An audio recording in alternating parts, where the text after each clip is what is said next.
Well. Where are we? How we doing? How's it going, everyone? Hope a few of you can join us today. We're going to do a little nature walk this morning. Had to drive a little bit to get here. I'm a little delayed in getting my stream rolling this morning. Was going to try to get it going at the bottom of the hour, but we're closing in on the top of the next hour. So I was just rounding up water and stuff just to make sure that I didn't run out of water or something out here. This is not where I am today is not going to be anything like the nature sanctuary we were in when we were in Branson, where on the infamous 5-hour stream. Middle Sister, first one in. Middle Sister, hi, how are you? Welcome. We're just gonna have a nice relaxing mid-morning stroll here, you guys. We're gonna I don't have the good bird camera with me today, but that's okay. It's all right. I would love to have had it, but I don't, because I was traveling this weekend, and just the liability of having it on my travels, and whether it's in my luggage or in my car or whatever, it's kind of a bit of a liability when I'm traveling. So because that camera is not mine, as you know, the good bird camera I've been using for the last few months belongs to Martise, so we can't really travel with it that much. So, but I'm back home. I'm in the Kansas City area this weekend, and by that I mean last night and today. My weekend's over. Is this Fortnite? Oddsball, what's going on? So we just have our regular old Sony Handycam today with us, and of course our Samsung phone.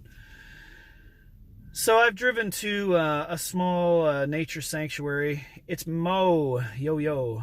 What's up? Yeah, what's up? It's Mo. We've gotten ourselves to a small nature sanctuary in the Kansas City area, and I'm going to do a little walk around. I have not been to this one, so I don't know if it's any good. I don't know if there's 100 people or 5 people walking around here. There seems to be quite a few cars in the parking lot, so I think this is a good morning walk area. It's family friendly. I did see a sign, no dogs allowed, so that's probably due to the wildlife that's in here. There's lots of deer and turkeys and all kinds of stuff in here. Brain sample, what's going on? Brain sample in the house. So we've gotten ourselves just a nice relaxing mid-morning stream. I'm not sure how long I'll stay on, but we'll stay on. So I'm going to get out of my car and take a bit of a walk. I am going to spray at least my socks with bug spray. For reasons, if you follow me or anyone else who takes nature walks and live streams, there is always a possibility of running into mosquitoes, chiggers, that kind of thing. So, all right, I might as well take my backpack because it has water in it. And where's my? Oh, hang on. Let me get my trusty bug spray out here. And by trusty, I mean, what the hell? Alright, so I've got our bug spray. I'm going to just go ahead and spray my socks and shoes now, as opposed to waiting. That ain't my car, but I don't want anybody else's car on the stream. Alright, so we got our bug spray. We'll just get around our ankles and stuff, that kind of stuff.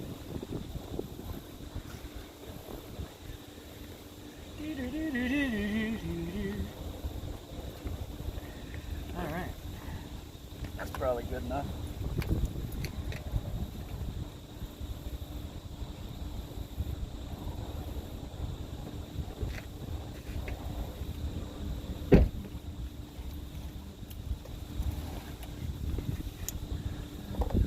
But I will go ahead and take the spray with me, just in case. So thanks for joining in this morning. I don't know if anyone's going to be with us too long, or... Ooh, I hear some birds already. So let's see what we got here. We're going to step up on a butterfly garden. So let's read about some butterflies. 2017, planted in 2017. All right, hey, good. See, you got to protect your honeybees, protect your monarchs.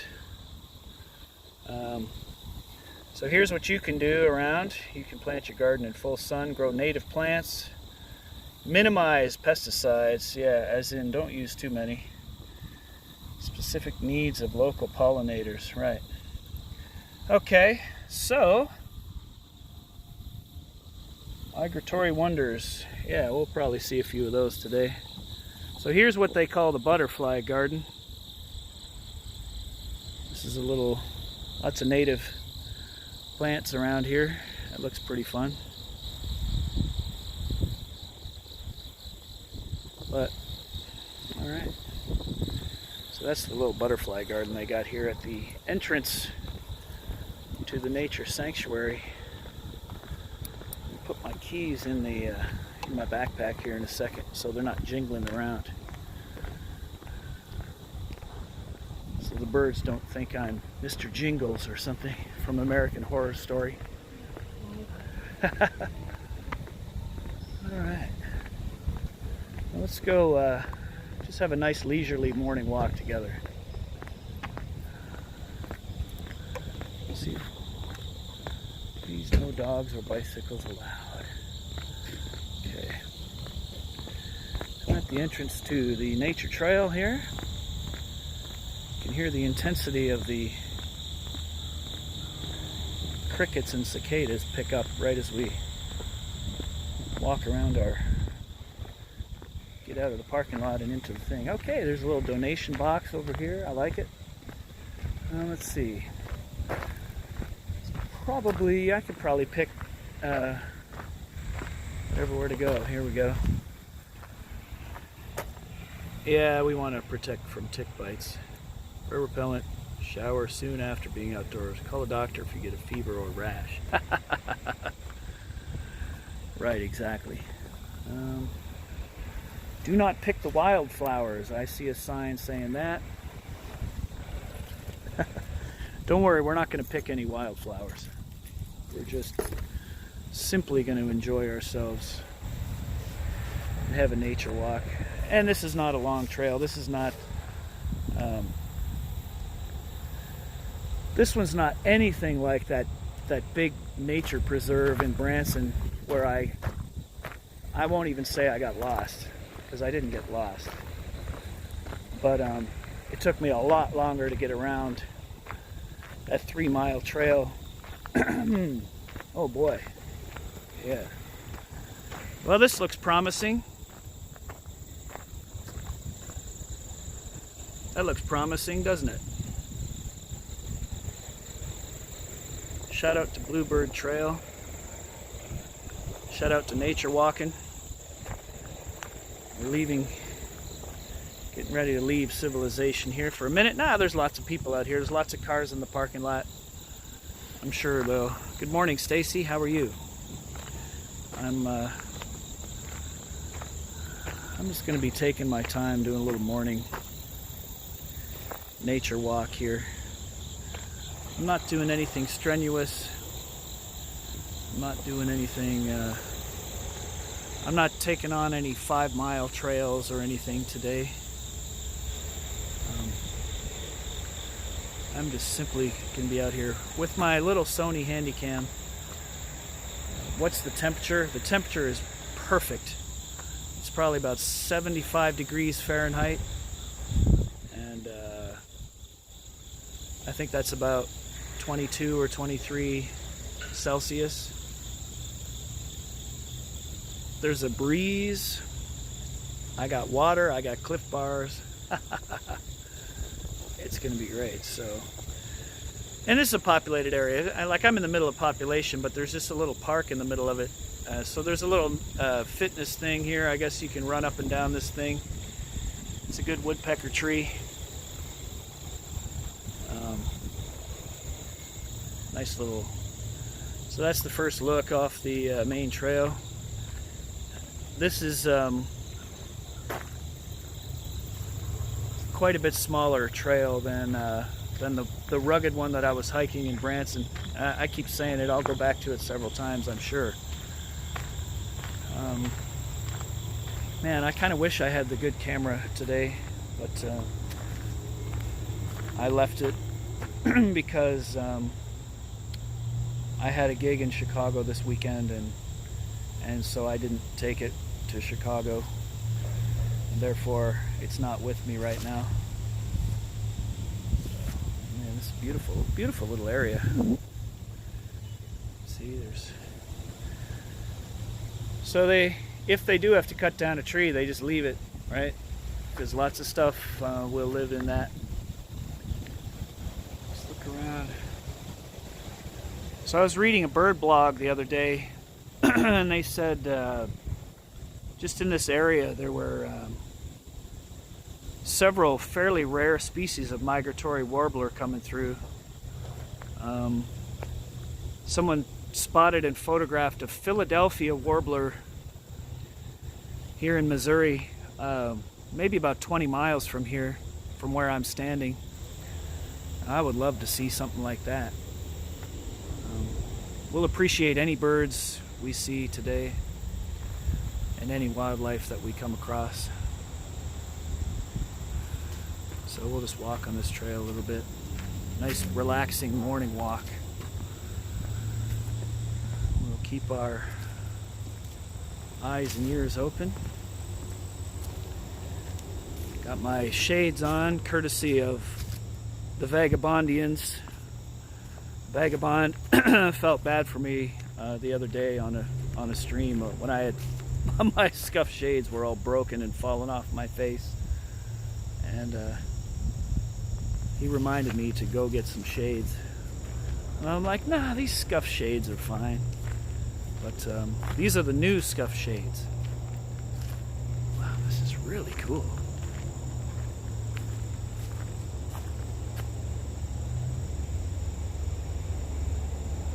So as we know from birdwatching experience, there'll be a few points today where I'm just going to sit and let the birds come to me.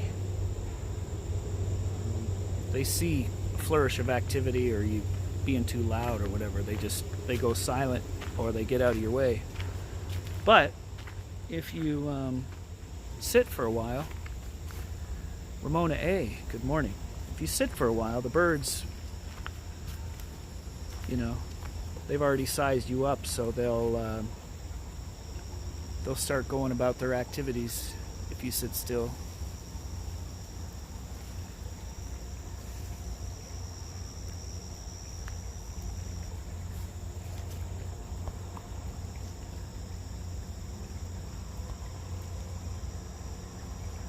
This little squirrel over here. Good morning, squirrel. Young's vlog in the house. Good morning. This little stream here. This is cool.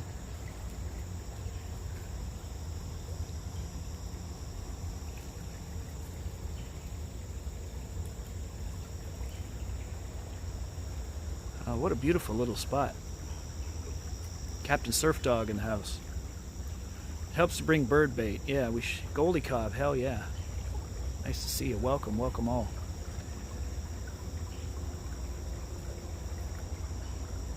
Little bird chirping up there, you guys.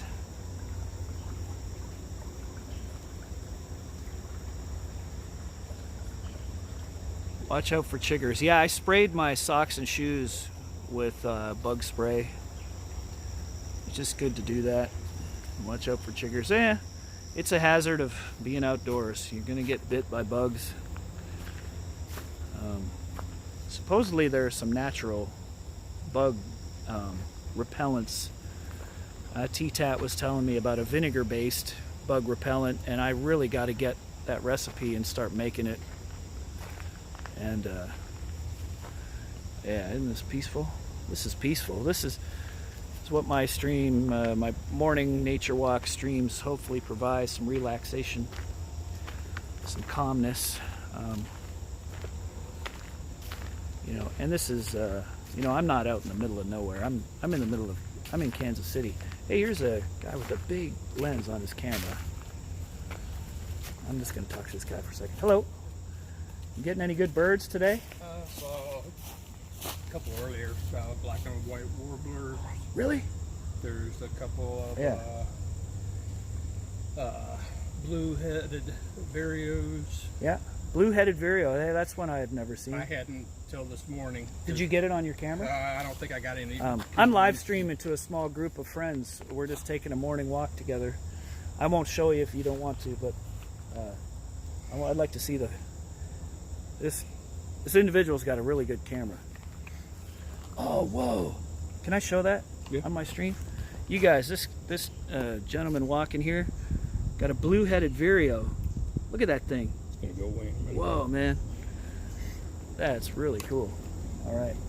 And the black and white warbler, did you get that one? I didn't get. I don't think I got any. Oh, there's a. Is that a Tennessee warbler? What is that one? I'm not for sure on this one what it is. Sometimes it's hard to tell because of age and this time of year the colors start changing so much. They're migrating. Oh man, so that was all in here? That was up when you go on up past the cellar here, take a right, and there's a walkway that goes across where the stream is up there, and they were a whole lot of them. I'm going to take my time today. We're going to see some of those today. I mean, there's been the last couple of days they've really shown up a lot. Yeah. So I figure since got all that snow, they're going to be showing up a little more. So. Yeah. Oh, I'm excited. It's migratory warbler season here, you guys. Piloted woodpecker. Yep. Oh, is there one in here? Yeah, there's a pair of those that live in here. Well, they're loud. We should be able to. We might even hear them way off in the distance there.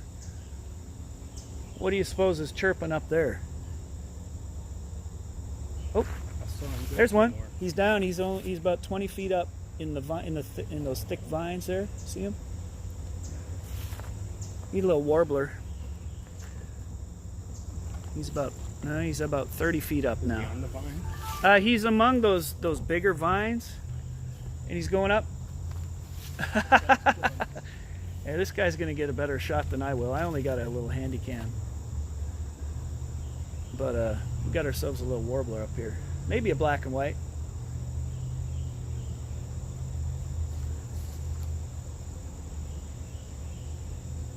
Oh no. Little backlit by the sun.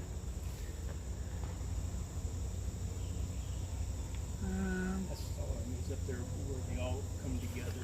Yeah. On the back side of it. He's on the back side of it? There he is. Wow. Well, if he gets a shot, I'll show you the shot. We got ourselves a little... Oh, there he is. Oh, I might be able to get him. Just hang on.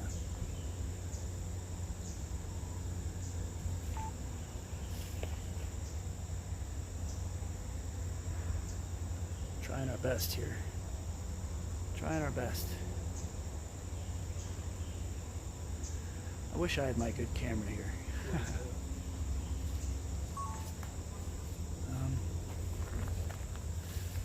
You get the prime spot. It's backlit by the sun.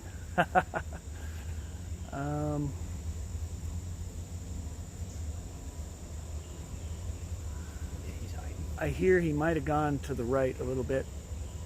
Yeah, the sun's sort of... Yeah, he's completely silhouetted and backlit by the sun here, so we're gonna have to keep going. Yeah, there were on the... Was there a whole bunch? Blue-headed vireo, there were probably 15 or 20 of them. Oh, wow. When I was up there. That's probably awesome. 30 minutes ago. Yeah. Over there. We're gonna get us some good stuff.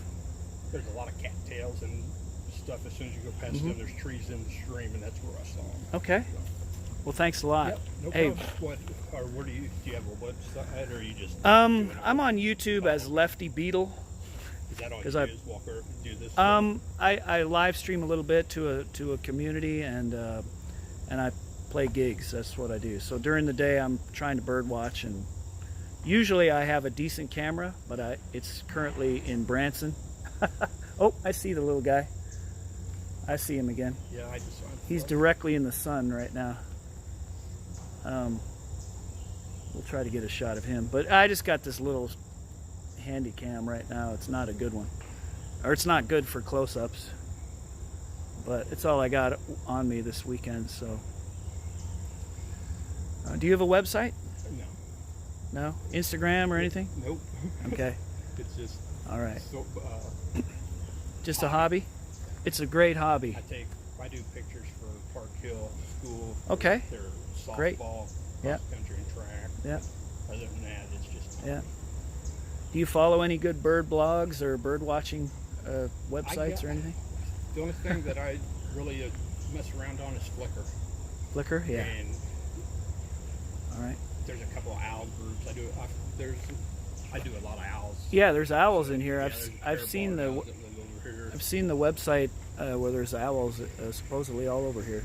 And then up there in Smithville, there's a bunch of great horned owls, and I know where there's really? a nest, and so the Yeah. babies from the. I love those. Yeah. So what do we got? Barred owls In here? here it's barred owls. Yeah, they're over. There's a pair that live over on the other side over here. Mm-hmm. We're gonna walk the whole trail, and we're just gonna relax, and hopefully we can get a shot of some good warblers. Yeah, they're coming through. So. Yeah, I will be out here with a better camera, since we've already seen. I've walked 50 feet, and we've already seen warblers. So I'm kind of miffed that I didn't have my camera with me today. But anyway, good luck. Yep, no. Thank you very much. All right. Okay. So, bird watchers, we're out here en masse for the migratory warbler movement here. I got to go back and read some chat, you guys, because I was talking to a guy about bird watching. Hey, Dave, how are you? We have Scuffed Beetles tomorrow night in Shea Stadium. Yes, Lauren, I will be.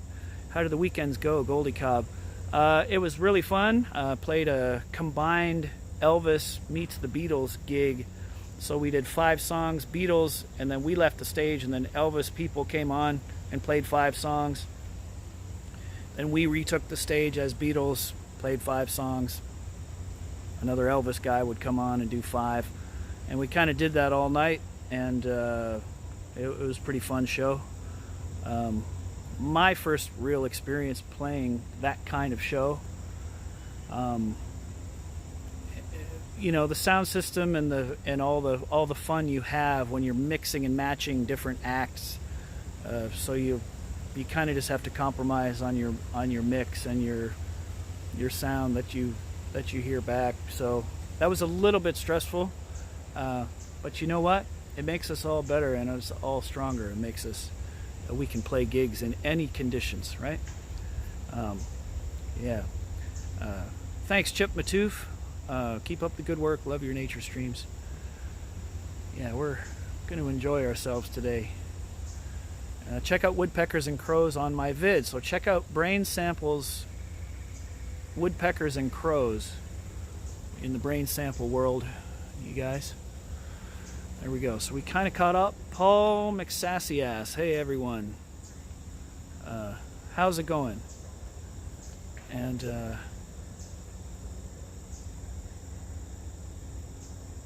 I still hear that little warbler up there, and it's kind of weird because, or it's not weird, but it's backlit. It's completely like directly in the sun, so I can't photograph it. There's some people coming. I don't want to bother them. So, hi. How are you? Our noise isn't helping your photography. Oh no, I'm just having fun. I'm just glad to be out here. Beautiful day. We're not pressing anybody in here. We can talk to people about birds and ask them if they're seeing any good birds. That's about as pressing as I'm going to get out here. Let's see if we can still see that little warbler before we walk on. Oh, hey, we got some... There's some evidence of deer out here, you guys. There's a little... some deer scat for the masses.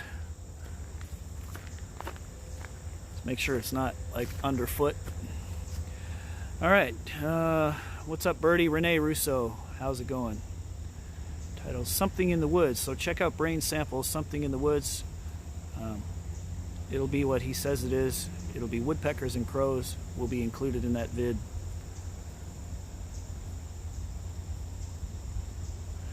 Guys, if that is indeed a black and white warbler up there, I've not photographed one. That guy had a killer camera. He had the lens on that camera was like elbow to fingertip in length on that guy's camera. It was like a big zoom lens. And you saw one of the photos that he got of the blue-headed vireo, also a bird that I've never seen.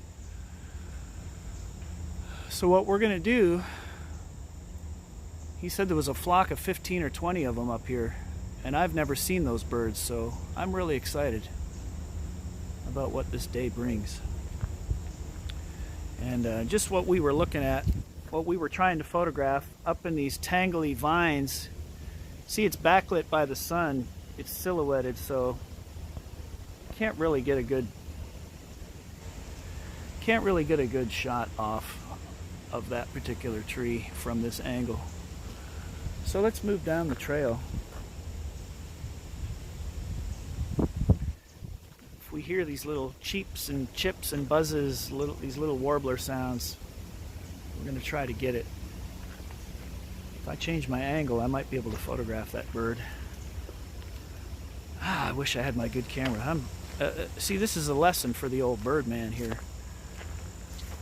I don't feel right traveling with a borrowed camera and holding on to it now for what is months at a time. I got to get my own, then I can't worry about it. Good morning. And I can't worry about it too much. Okay, this is a good angle. I hear a woodpecker up there. This is a good angle if I can get back on those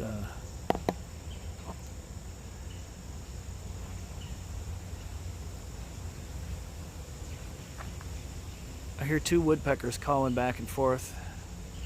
Are birds even real? Oddball, you know better than that.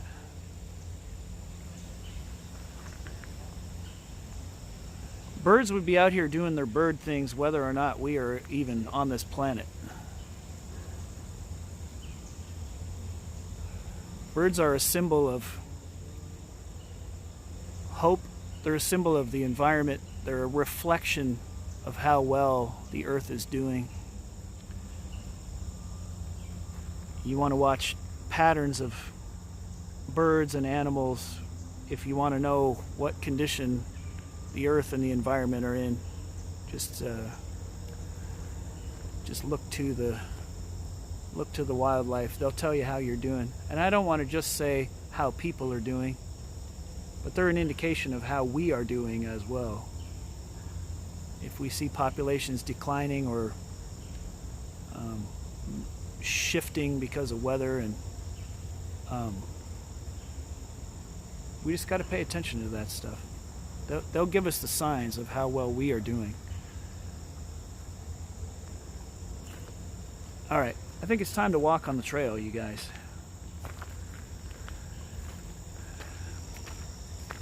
This stream is really neat. Whoa, George C. Welcome, George C. Hey, I'll get a shot of this stream for George C. right here. This peaceful little stream is brought to you by George C., who loves Oddsball, which makes me think there is hope in the world. There's always hope in the world.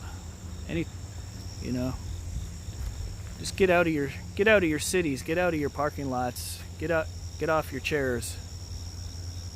Find this little nature area is only a few acres. It's not anything like it's not a massive sanctuary or anything, but it is considered a sanctuary. Osball is my boo thing. All right, well, glad to hear it. Let's see what's down this little side branch of this trail here. would be a great place to sit.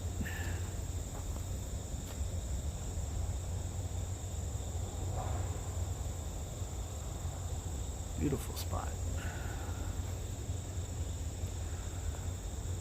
All right, so I just stepped off this little trail. These little pull-offs, you can step off the trail and sit and enjoy your views.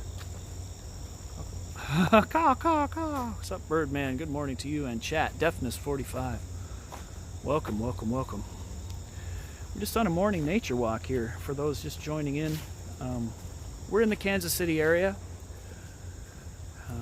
which is where I live, supposedly. Not here very much, but this is supposedly where I live. And today is just a perfect day. It's in the 70s. There's a light breeze. People are out for morning walks, walking the trails. Oh, there's a couple birds. I think I know what that is. I'll show you guys in a second. Come on, you.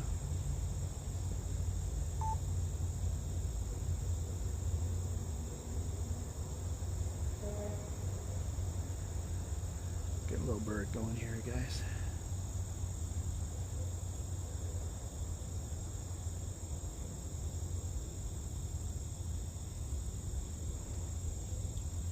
It's a tufted titmouse, which we routinely see. I'm just going to go ahead and show you guys. It's close enough. Okay, where the diagonal branch in the center of the screen meets the tree trunk to the left of it. A little tufted titmouse up in the tree there. There's a couple of them, 3 or 4 of them probably. How much would a Birdmann bird if a Birdmann could have birds? An awful lot, Renee.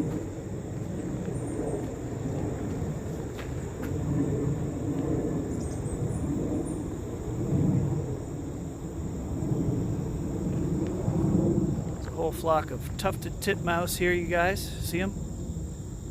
You'll see them flutter around. I can get a good shot of that.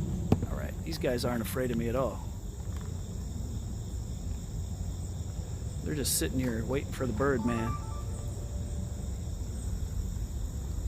Whole flock of tufted titmouse, probably 6 or 8 of them, I would say.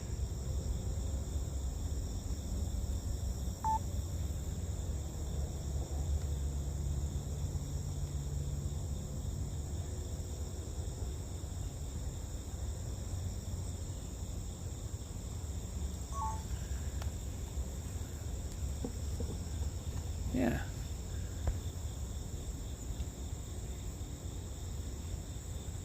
Let's see if we can really get one definitively on the phone screen here. We need a tufted titmouse emote. God. Oh, there's a blue jay under there.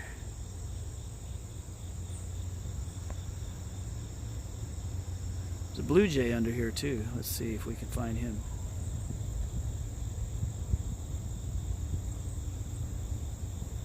Blue jay.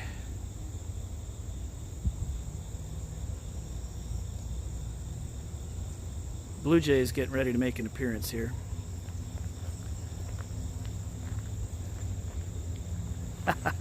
There he is.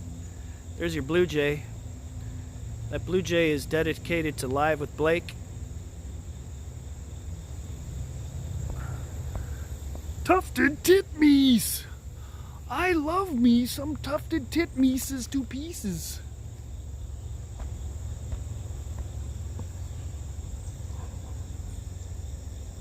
I love these little guys. They're great. They're great little birds. They're easy to attract on your feeder too.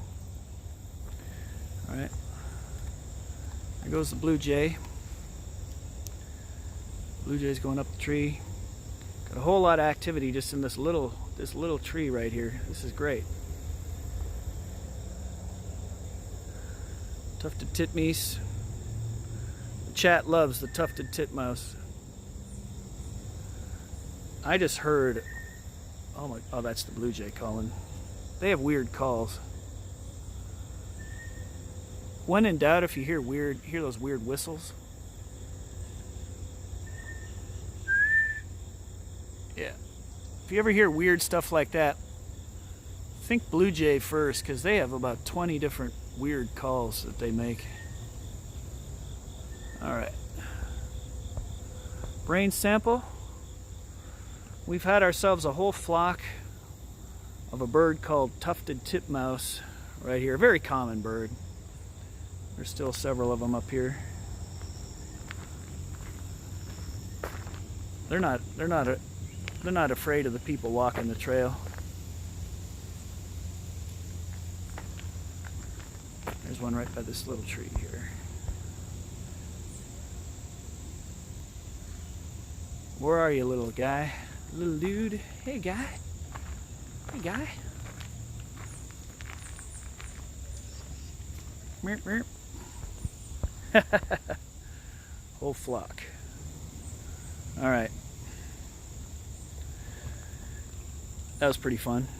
Again, if I'd have had my the Martise Nikon camera, I would have got a lot of good footage there of those birds. But it is what it is. It's more about seeing and hanging around today rather than photography. Photography would be a bonus. So can't lose these shades, you guys. I gotta have these shades. All right. Lots of wrens in my yard. All right, brain sample. Wrens are fun to photograph as well. Good practice to photograph wrens.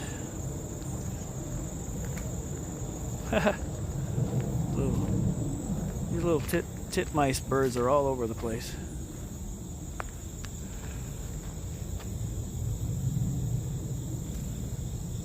Where's that backlit so bad? There we go. Missouri Conservation Department Nature Prairie Planting. So this is what they call nature prairie planting, you guys. I don't know if you've ever seen that before, but that's what it is. If you've ever wondered, if you've ever woke up wondering, I wonder what native prairie planting looks like, that's what it is. Bird loves them titmice. Yes, we do. Yes, we do. The oldest, and here's PB's introduction to this morning's chat with a PB fact. The oldest known wild tufted titmouse was at least 13 years, 3 months old. Abandoned in Virginia. Found the same state in 74. That's beautiful. That's a beautiful fact. And that is such a great PB way to enter the chat. He just sits, he waits, and then he comes in with the fact of the day. Right in on top of you. Just shovels it right down onto you. Let's see. A little birdhouse here. Number 4. I guess birds are attracted to the number 4, you guys.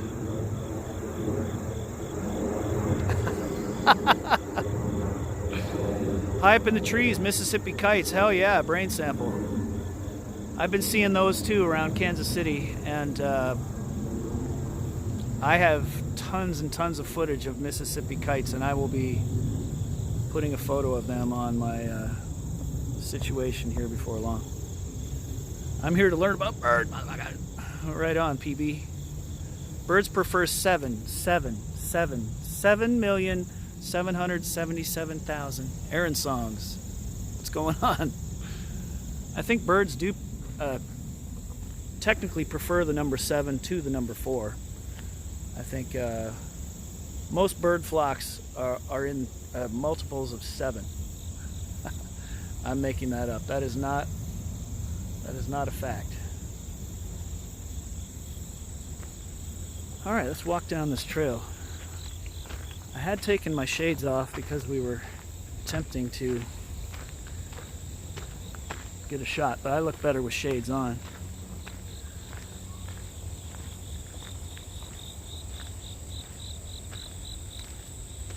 Beautiful spot. Man, this is a great spot, you guys. This is a native planting behind me. what they call it. I'm not going to argue with the sign. The sign back there says native prairie planting. Oh, look at those dragonflies. Can you guys see those dragonflies flying around? There's dozens of them. Just over the tops of the grass.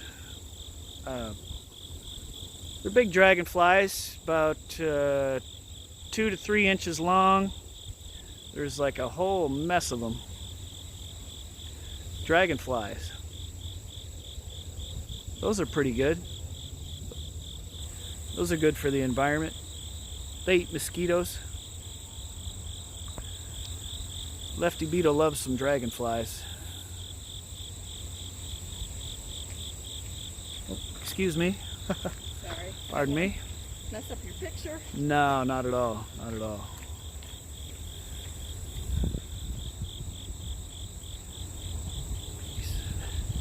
I'm not sure. We're not. Oh, I gotta go. Oh, I gotta go up here. Okay, there's some steps over here. Oh, poison ivy. Watch out. These steps lead to a root cellar from the days of the sanctuary farm belonged to Park University. Right on. Sweet. Look at this. Look at this inlet. Guys, we can't get off the path. I have a feeling that a few of those leaves, such as that one right there, poison ivy in the house today. That's a little more serious than chiggers for me. Poison ivy is not good. We're not going to get into that. So they have this little root cellar here. Look at this thing. This is crazy. So it's literally just, you walk down the path and you come upon this thing right here. Ever seen a flycatcher? Yeah, I got a couple of flycatchers on my VODs. Brain sample. Check out the scissor-tailed flycatcher. Big spider web right here. Nice. Shout out to the spider. That's a good place for that spider to be because it's in the barred area. That's kind of fun. It's kind of an interesting little feature here on this nature trail.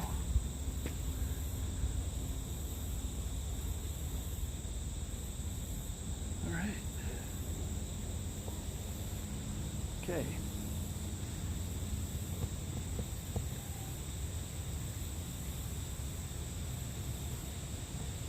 Here we go. A fun one. Portal to the lizard people. It could be. The scissor-tail flycatcher brain sample. I have a short video. We also stopped and photographed scissor-tail flycatcher in the What's Going Down episode of Lefty Beetle Goes Bird Watching. You may remember some of that. Okay, some butterflies, gang. Dragonflies, butterflies, butter tarts. I like butter tarts. I'm Canadian, of course I like butter tarts. Shout out to butter tarts. And if you've never had a Canadian, like a full-on Canadian butter tart, you should seek that out if and when you're ever in Canada. We like our sweets up there. Lots of donut shops and all kinds of things up there. You can get it. You know, if you ever need to jumpstart your pancreas in the morning, just go get a Canadian butter tart. That'll get you going. Or a donut.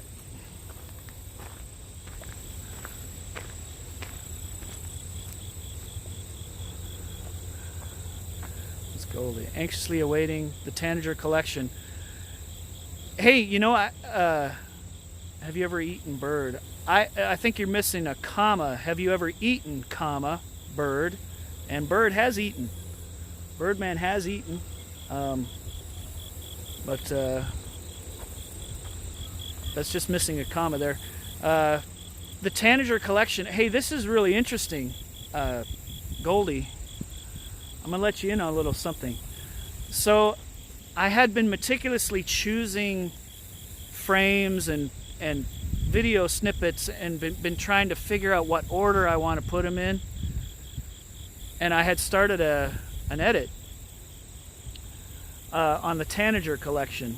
And I have 122 photos and videos of tanager, which I was sorting and putting in. Then I thought, what if I just highlight all and drag and drop them into the video editor and just see what the video editor, how that shakes it all out. And so I did that, and that's actually way more fun because it's kind of random, but it also put them chronologically for me.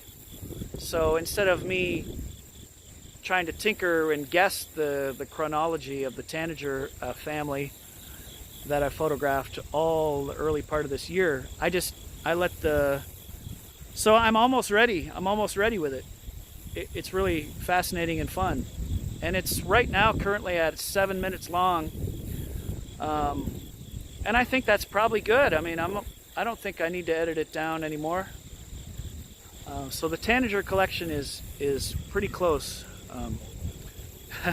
When are we eating, Grandma? Greasy Strangler. Hey, Lefty. Hey, Greasy Strangler. How's it going? All right. I should have gotten that when I went to Tim Hortons. Yeah, Tim Hortons has legitimate food. Real DJ Fruit Loops in the house this morning. Former magazine editor, publisher, never goes away. Yeah, yeah. The punctuation is important. Okay, I'm gonna go on this little. What does this say? Butterfly Pass. Well, there's arrows going each way. So what do? You're in Butterfly Pass. Maybe this is just a little offshoot over here.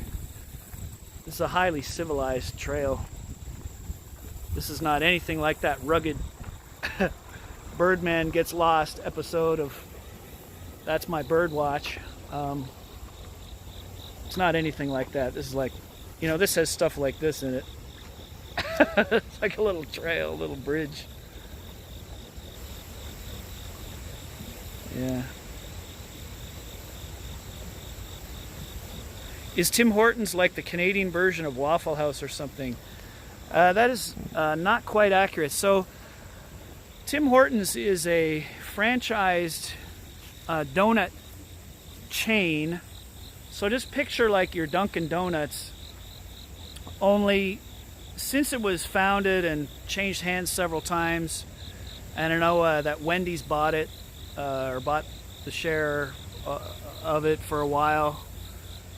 It is a gigantic, there's like 1,400 locations or something. PB will look up Tim Hortons and give you the history on it. But it's a massive chain of donut stores. But it also has pretty amazing food, like sandwiches and chili in the wintertime. And but they're mainly known for coffee and donuts. So yeah, it's a lot like Dunkin', if we were to compare. But Tim Hortons is Tim Hortons is an institution in Canada. It's just you find them everywhere, even in small towns. Any intersection of two highways coming together has got a little gas station or got a little Tim Hortons on the side of it. It's a pretty massive organization. Oh, I like the sound of this. Here we go. The question is, can you get poutine with your coffee at Hortons? I believe so. I believe Tim Hortons serves poutine. I could be mistaken, but I'm pretty sure it does. Ooh, these are cool. Here's some American sycamore trees. These white ones. And they're a lot of times found in these low-lying areas along stream banks, etc. And we've got ourselves... Again, I'm not going to trample through any undergrowth today. I'm not going to walk around in this undergrowth. So we're just going to appreciate it from here.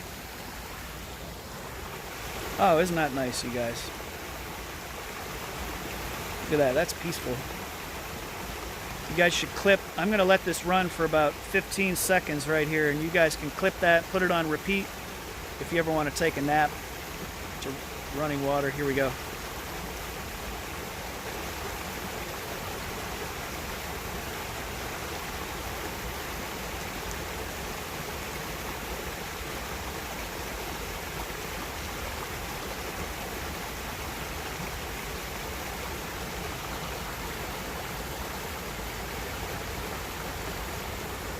Beautiful. It's a cool little area. I had not been to this area before. Okay. Alright, now we're shaded by a canopy of trees. So, goalie, hell yeah, you gotta try that. You gotta try, if you go to Canada, you gotta try the Canadian things, the poutine, you gotta go to Tim Hortons. You got to go to a sports bar and watch a hockey game with Canadians. All that kind of stuff. You got to just dive in. There's lots of good birds in Canada too. I started bird watching in Canada when I lived there.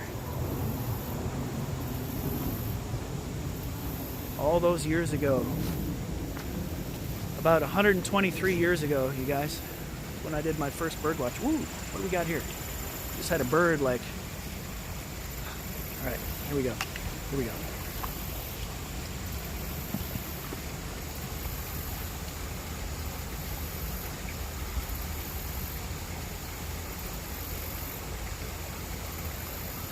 We're calling that a downy woodpecker,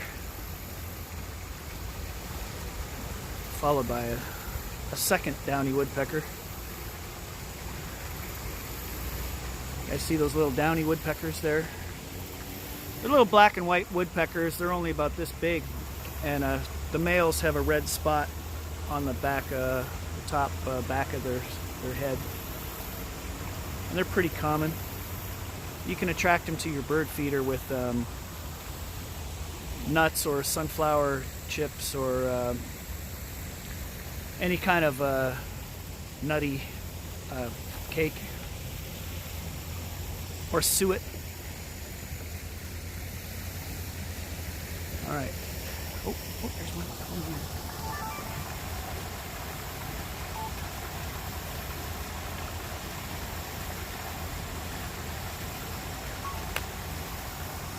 That was really fun. I got a nice shot of the downy there. He came back and sat in the tree for me for a second.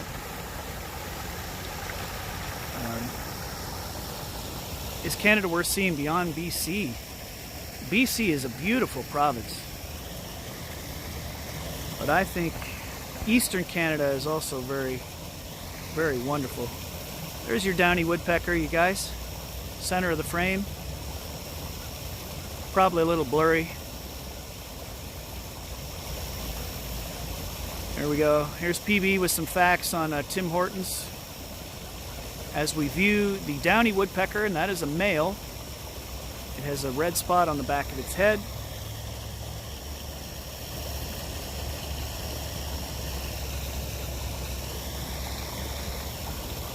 Ooh, nice. Cardinal up in the tree here, you guys.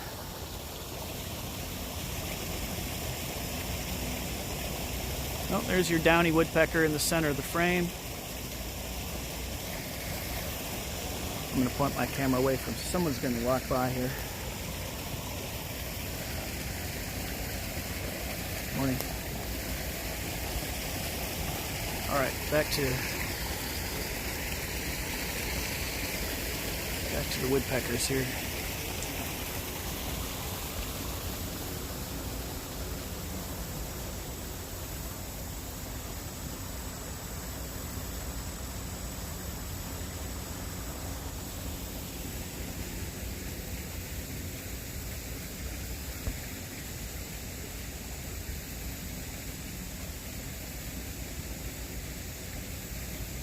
Pair of downy woodpeckers.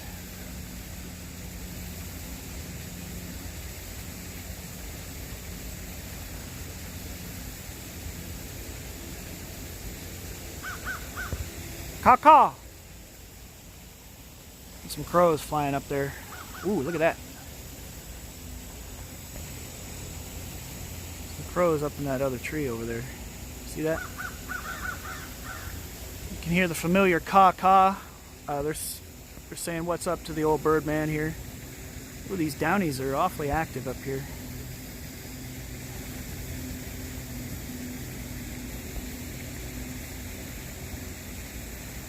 What you got going on here, birds?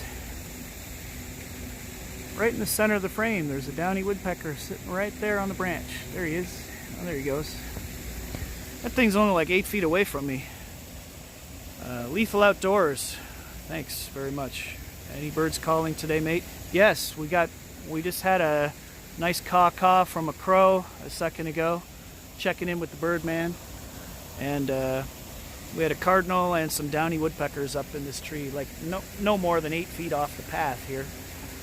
So I was trying to show you guys just on the phone. I'm not even really juggling a camera right now. I got my little video camera, so it's not like I've got I might as well get a shot of these downies, right? We are the Birdmann after all.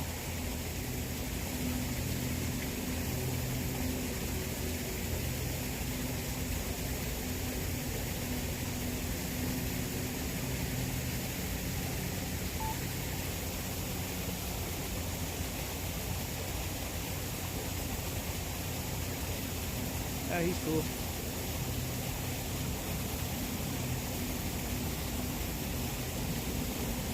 Two of them up there, of course.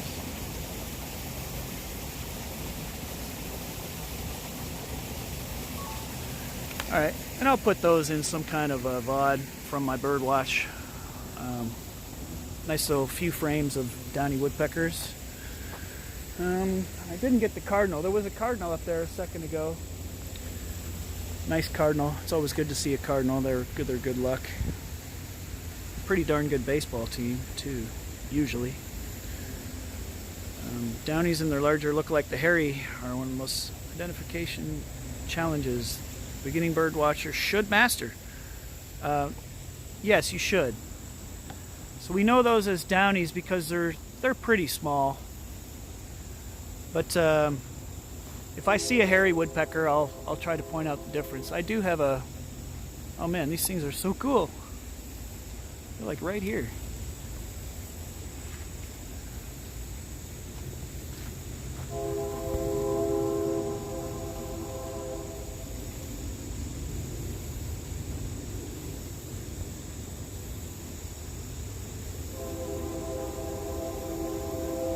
There you go, guys.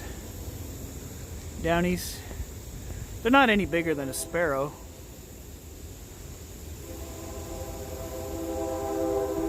Downy's not any bigger than a sparrow. Oh, he's coming right on to me. Here, land on my phone. Come down and land on my phone. She thought about it. That was the female. She thought about it.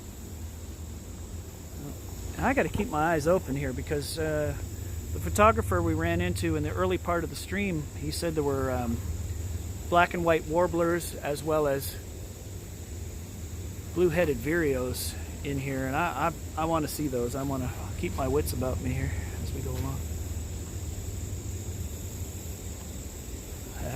There's the downy.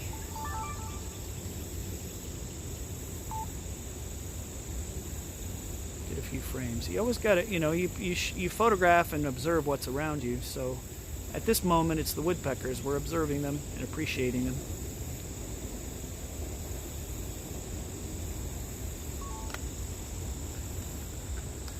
Get you a good shot of this guy.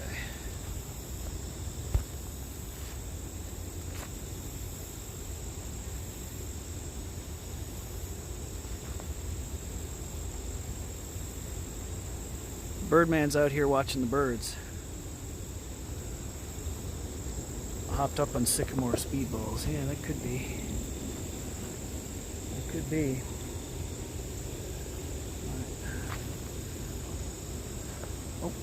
Oh, there we go. Big crow. Is he gonna land? Oh, dude. Oh yeah, there we go. Caw.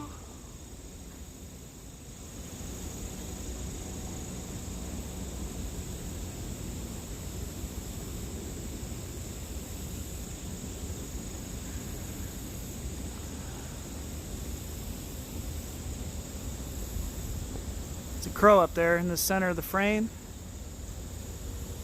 Nice American crow.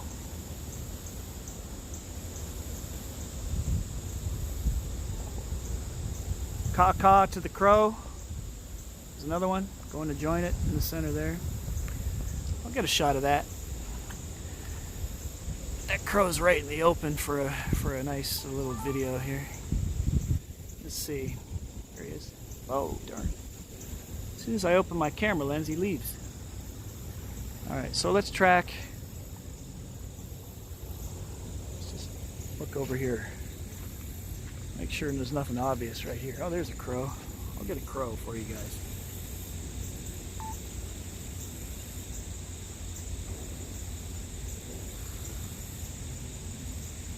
A little more steady. Crows. Let's see if we can see him. Crow up in that tree there, see? In the middle. Jesse Quinzel, welcome. Oh, shoot. Oh, there's a hawk. Might see a confrontation. Hawks versus crows. Now that's a real confrontation, you guys. I have some of that on video. Hawks and crows interacting and chasing each other around. I'll have to post that sometime. Some caw-caw action up here in the tree.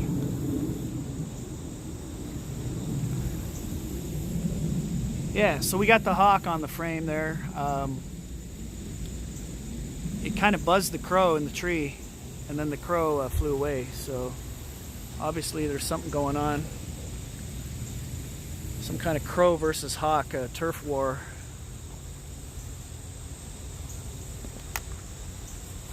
I did see a couple little warbler looking birds fly right by me. I did not photograph them. Not even accidentally. I'm hearing the cardinal chirping over here. I'm not going to get too dirty looking for it. We know they're there. Shout out to cardinals. That was a good little bird nook right there. Just that one little nook right there was pretty great.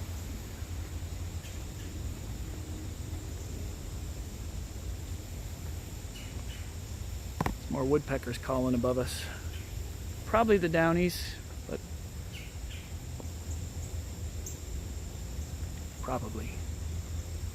There's the cardinal.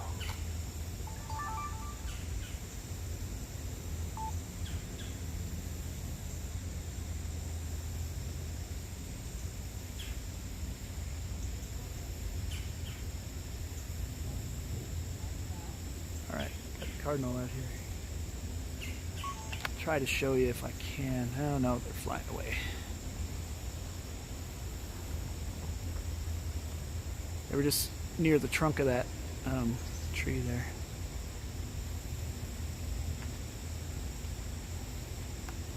So what gives a little park sanctuary status? This is considered a sanctuary. I believe it has to do with the type of plants and the fact that no pesticides are used in here or anything. Why is a group of crows called a murderer, asks Needy. Well, that's a great question for us, and we'll have to figure that out as we go along. Fernando Fire, what's up? Stacy Fox, hello. Needy, yes, hello, hello, hello. Ayoo! Ow! Yeah.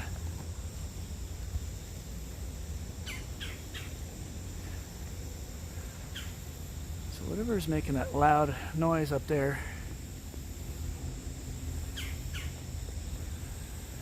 Could be one of the bigger woodpeckers.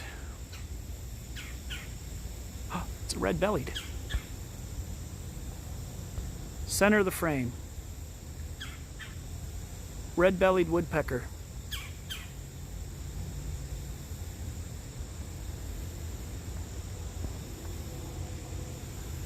Okay, I'm going to hold that position and get a little bit on my video camera.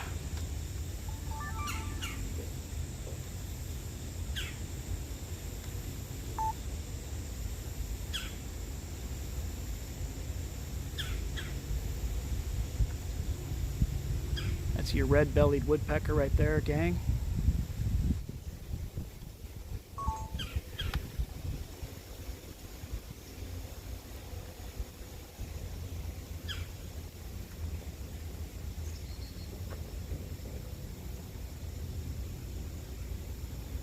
Yeah. Most regions of the United States have the red-bellied woodpecker. Some people confuse them and call that the red-headed woodpecker because it's got a red head, but that is technically the red-bellied. See, it has a white face. Oh, you might have caught a glimpse of the red belly, actually, just in that little frame there, maybe. That's a good bird. I don't know if they have those in Australia, Renee, but that was the red-bellied woodpecker. PB, thank you. An ostentation of peacocks. A parliament of owls. See, I love parliament of owls. A knot of frogs. A skulk of foxes. Man, that's interesting stuff. These are the reasons why we gather and why we walk around together in nature. We learn things. You got to learn things. You got to stop and smell the roses in your life. And for me, the roses just happen to have feathers and beaks. And those are my enjoyment away from the hectic world of driving around, flying around, playing scuffed Beatles gigs. This is my enjoyment away from that. Okay, let's go. Let's see. A. Type A if I should go that way. Type B if I should go that way.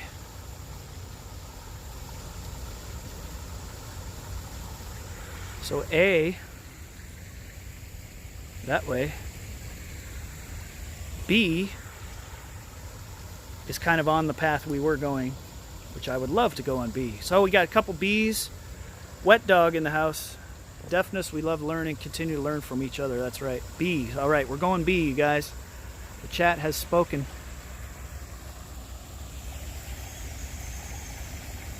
Man. I hear so much going on in this natural area. I hear so much going on. This will not be my last time visiting this particular park.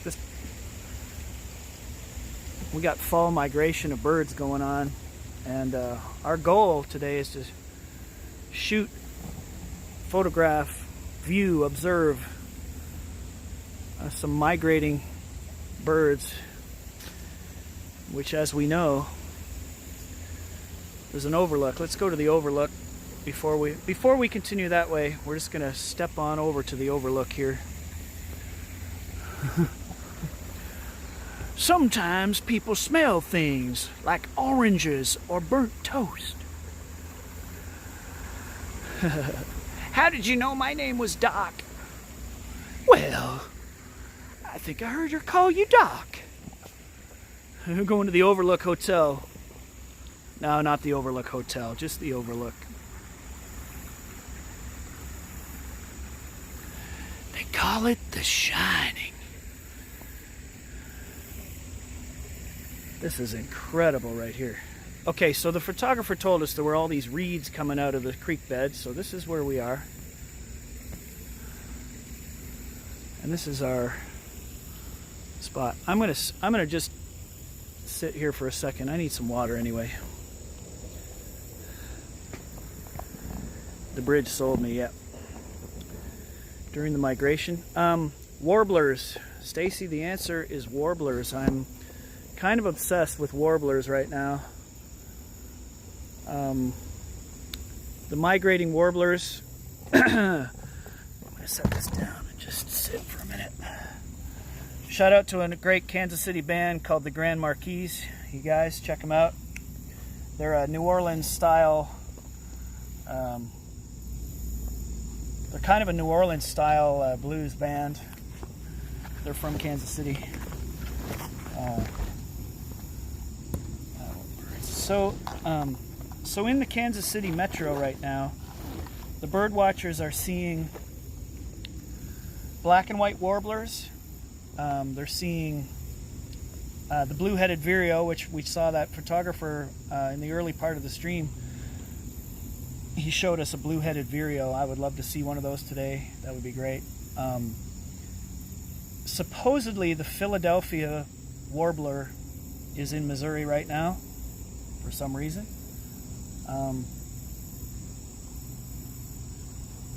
It was probably about as rare and as weird as us seeing a Canada warbler in Branson on the Birdman Gets Lost episode of That's My Warbler. No, that was on the, remember when we were going to try to find a roadrunner, and I ended up, instead of having an hour-long stream, I had a 5-hour almost lost in the woods stream.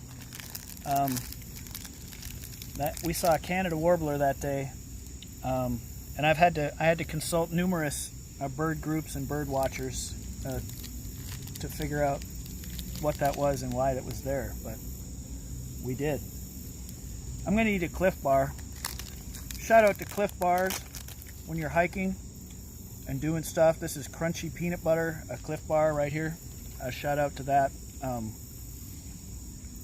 Cliff Bar company. You know, the Birdman is you know, I would accept endorsements and sponsorships to plug your product on all of my streams.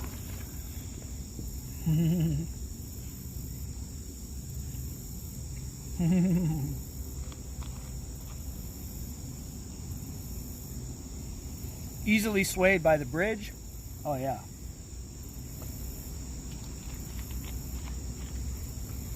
That bridge was a no-brainer. There's where we're going next.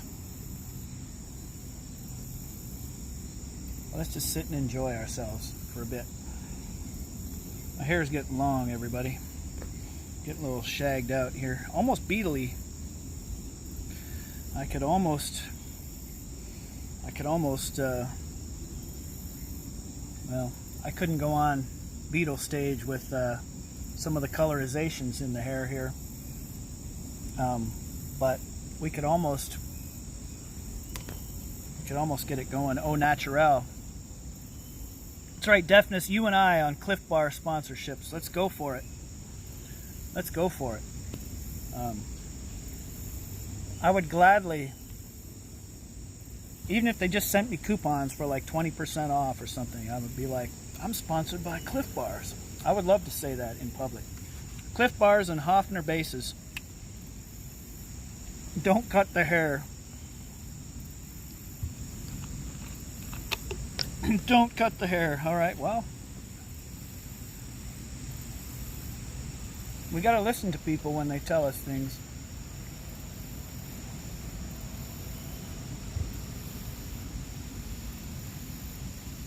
I hear some interesting bird calls around. I don't even know if I know what they all are.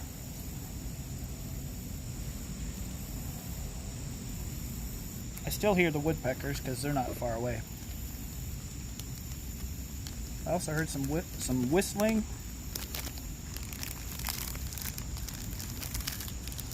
There's some other various chirps. We're going to learn about it all together. I'm going to stop at half a Cliff Bar right now.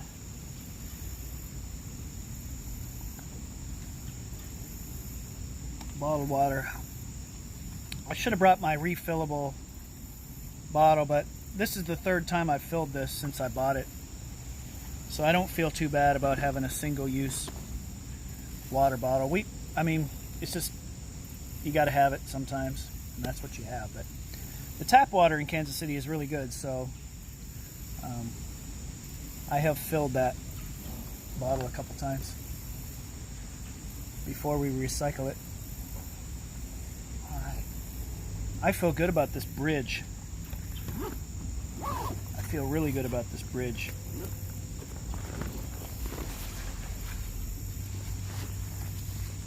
You guys feel good about it? I do. I feel really good about being out here in this nature area. There's a lot of woodpeckers out here, that's for sure. Okay, we're getting close to where that guy said he was spotting the blue-headed vireos. So let's see if we can, and the black and white warblers. Let's see if we can see any. Oh yeah, this is a good way to go. This is awesome. Yeah. These reeds here. So it's like a creek bed kind of thing. That's good bird. That's good bird stuff right there.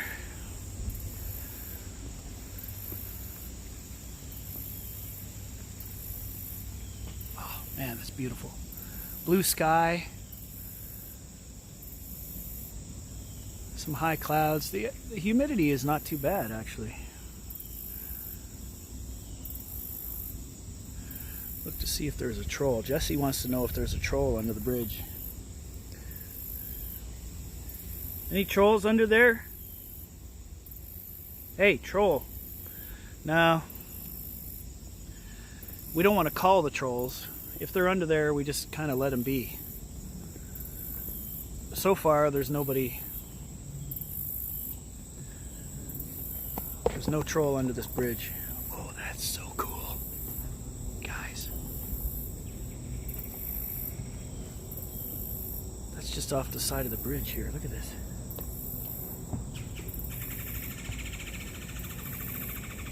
Oh yeah, is that right? Another red belly.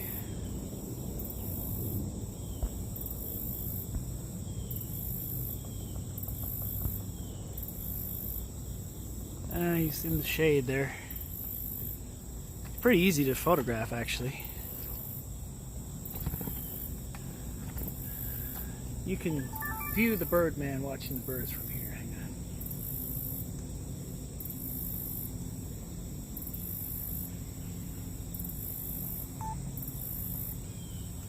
There we go. It's more of our friend, the red-bellied woodpecker. Pretty loud little guys. Pecking up a storm. They're about the size of a robin or blue jay. But look at this little thing right here. Ooh, there's some Sam Squanch footprints. I think it's a Sam Squanch.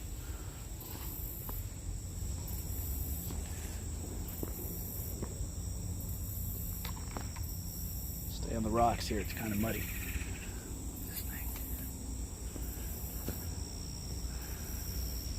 Are there any cave birds in here?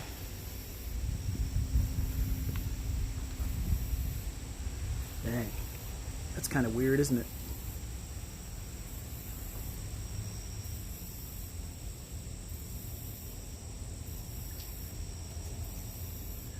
Again, whatever the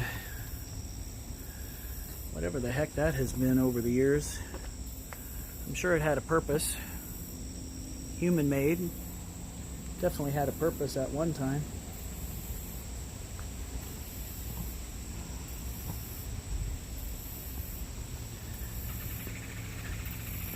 All right.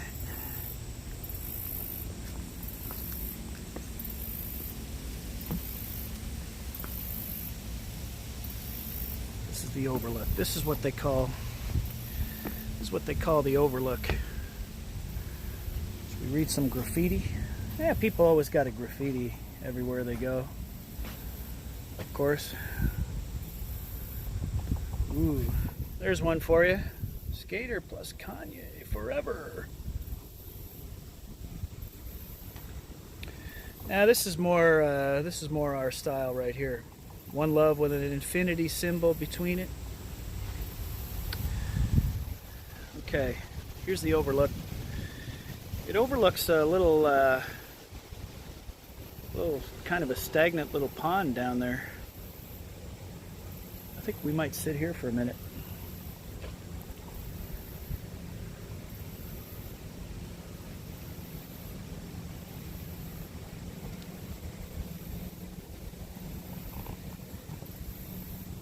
this is our overlook. We're not too high up.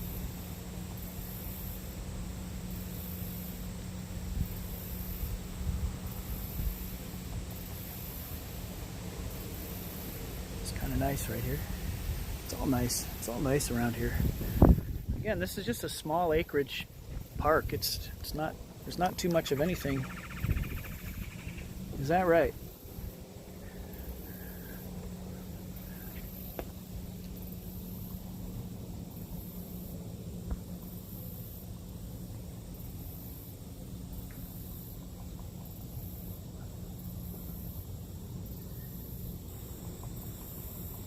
That's the red-bellied woodpecker in the center of the frame there in the sun. He looks cool. He's up there in the shade. Or he's in the sun, but the camera angle's kind of shaded. Alright, again, if we had the good super camera, we could get probably pretty amazing footage of that bird right there. But let's sit here and see if there's any warblers around up here.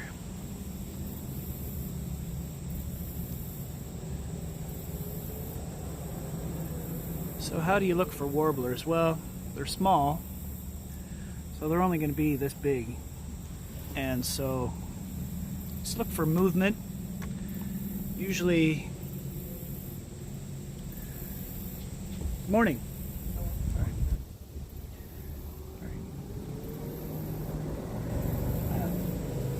I'm getting ready to move on in a minute, but I'm just, yeah, it's a pretty awesome place. Yeah.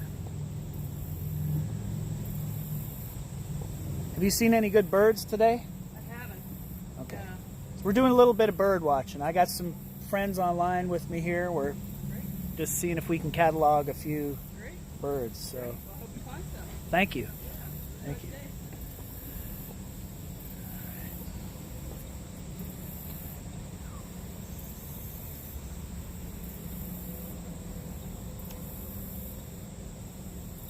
So what were we talking about? Oh yeah, how to find and locate birds that you want to view.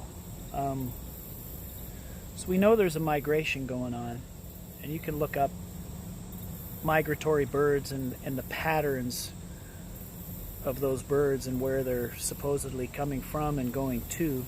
A lot of them are going to the Caribbean, a lot of them are going to Mexico, a lot of them, you know, via the East Coast birds are coming down the East Coast through Florida and then into stuff like the Bahamas, and even farther south they'll go to, you know, Cuba, and some will even go to South America. So some of the birds that we would view in the migratory realm, so such as the warblers and let's see what else migrates. Lots of things migrate. Of course, we all know geese and stuff like that migrate. I don't think they go all the way down to South America, geese. Whoa, I heard something really cool.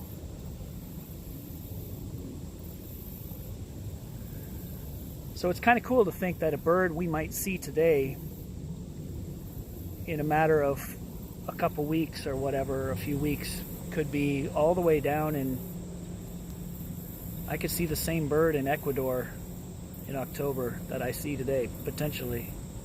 Like, just the possibility is there. Isn't that cool? That's cool.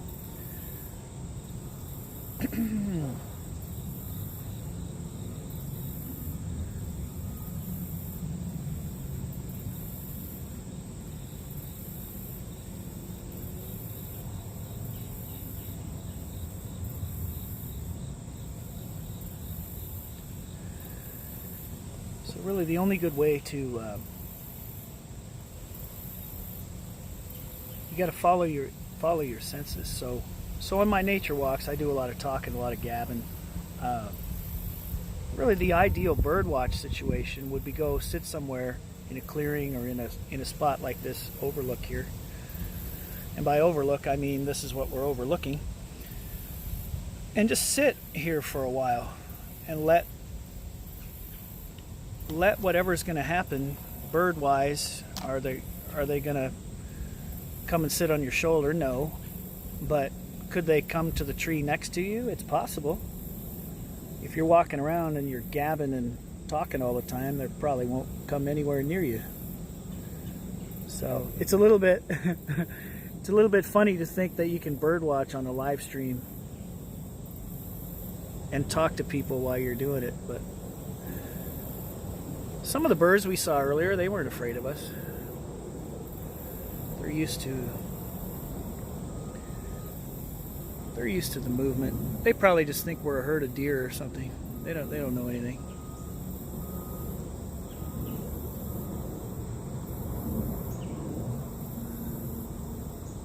I hear some cool stuff.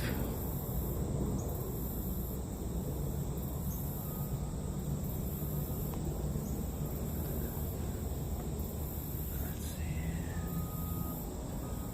I hear some cool things going on.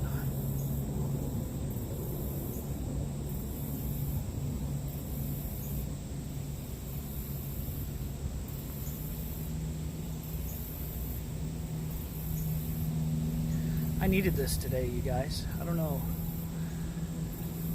Sometimes the stresses of travel and you know, being in the thick of battle with playing gigs and getting in and out of venues and the sound checking and just the hectic nature of some of those days, I really needed this bird watch. I've been eyeing up this little park for a long time to just come and check it out. And it has to match up with my schedule and with weather and all that kind of stuff. So I'm glad that today has been pretty good so far. I'm gonna eat a Halls, keep my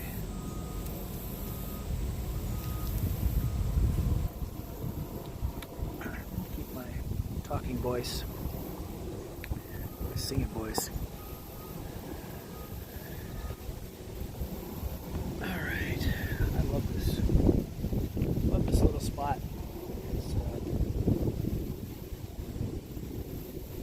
It's pretty fun. Should we walk? Okay, so we're going to go back down the walkway and we're going to cut over and then we're going to go on that walkway. So we're going to head down this from the overlook and we're going to go around the back of those trees there and then we're going to pick up this walkway and head that way into that part of the park. So let's do that together. Let's do that together. I needed the community. I needed the birds.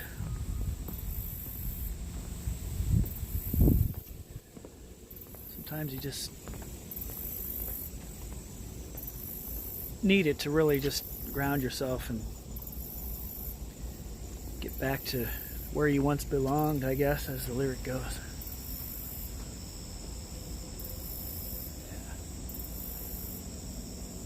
Cool little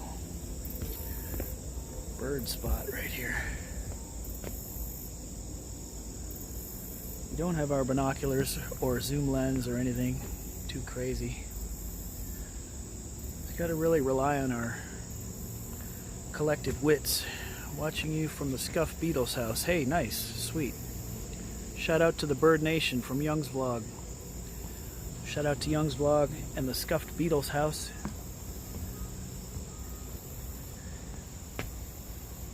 You guys might not know me if it weren't for Young's Vlog, followed by the Scuffed Beatles house.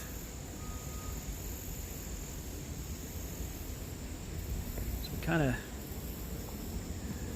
I wasn't a live streamer before I met Young and Nini. I just saw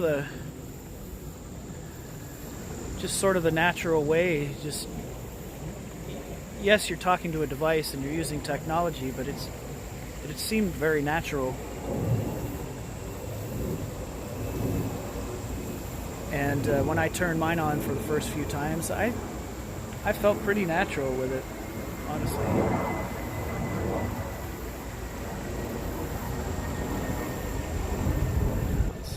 head down our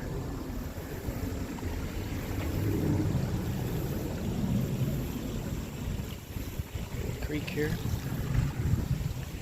You can head down this bridge right here. This is where I showed you a few seconds before we started walking again. We'll pull off here. So the overlook we were just at was right there.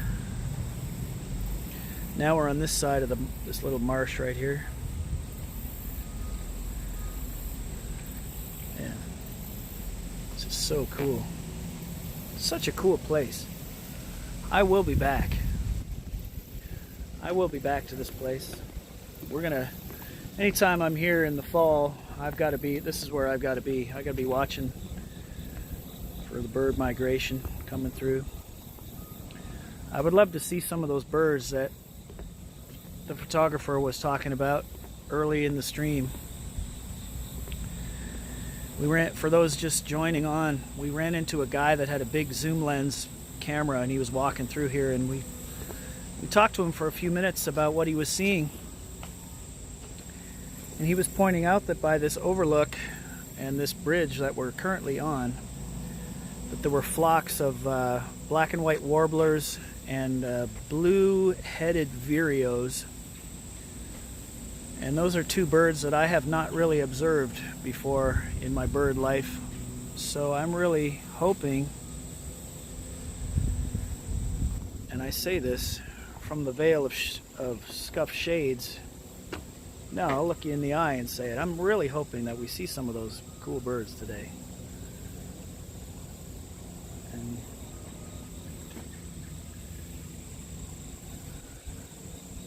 some big tall trees around us. Got all the ingredients. This is quite a marshland over here. Check it out. This is quite a marshland. We are not far from civilization. We're only a couple hundred yards from a pretty major road. But this is a nature sanctuary. We're pretty glad that we're here.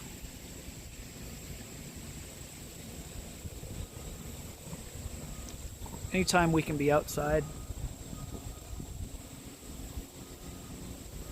Saw something moving up there. Could have been probably a squirrel or something. All right. Yeah, look at this little stream here.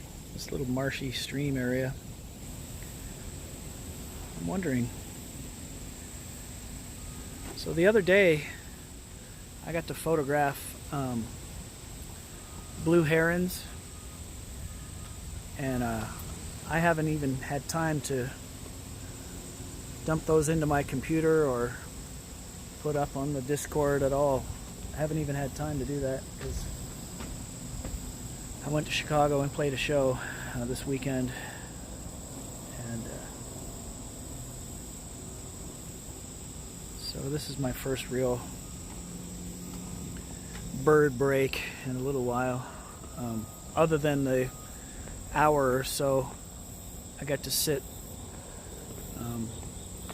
and watch a blue heron and some turtles and some other stuff going on. I really enjoyed that. So, yeah. Hello, morning. How are you? Good, how are you? Oh, very well.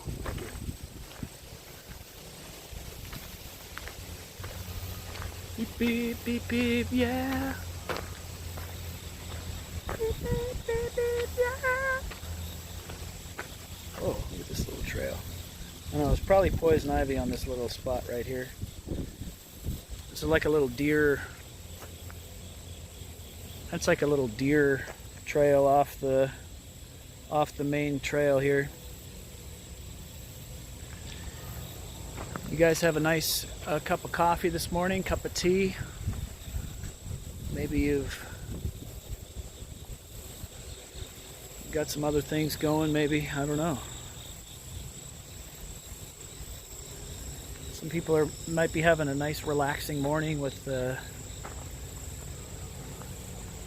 CBD or something. I don't know. Whatever relaxes you, whatever gets you into the morning, into the day. We are keeping our eyes and ears open for warblers. It's a cool little spot right here. Look at this spot. This trail's going this way. There's a bit of a levee up there from a local lake. That's where we came from just a second ago. CBD 30 at Young's Vlog and Scuffed Beetle's house. Hell yeah. Hell yeah. Enjoy. Enjoy, enjoy. Hopefully these streams and these nature walks that we go on together provide some alternative content to what's out there.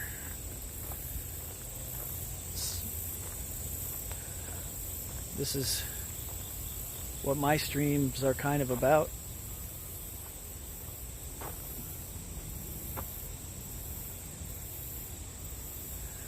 If you want other types of content,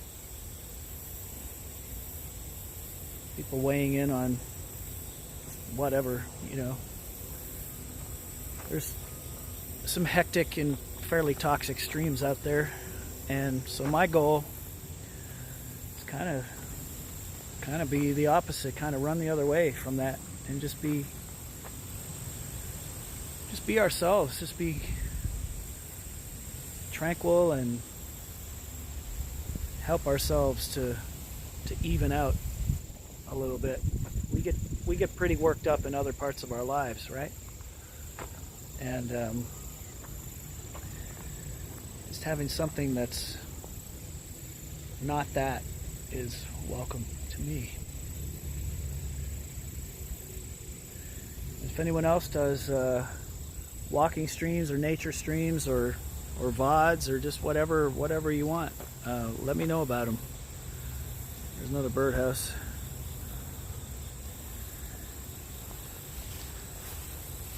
Is there a bird in there? Are there birds in there? Maybe they're probably... Have you ever seen a kingfisher? Brain sample, that's a good question. When I was young in Canada, like maybe in my mid-teens, there was a spot where I could go and observe a kingfisher, and it was a belted kingfisher, the same one that has traditionally been on the Canadian $5 bill for many years.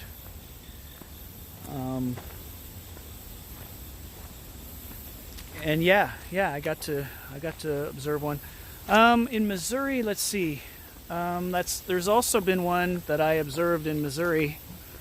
Same type of bird, the belted kingfisher. It's blue and white, kind of colored like a blue jay.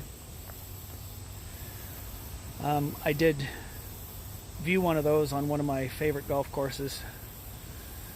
And they had a little kingfisher house in the middle of this pond. And I would see the kingfisher like standing on top of this little birdhouse. And it was pretty cool. So yes, I have observed a kingfisher in the wild. Got ourselves some kind of nest right there. Wait, there it is. You guys think maybe a squirrel or something? Probably a squirrel nest right there. It's pretty open and pretty accessible to the open side of this trail here, so I doubt that's any kind of rare bird nest. I kind of think that's something that's rodent.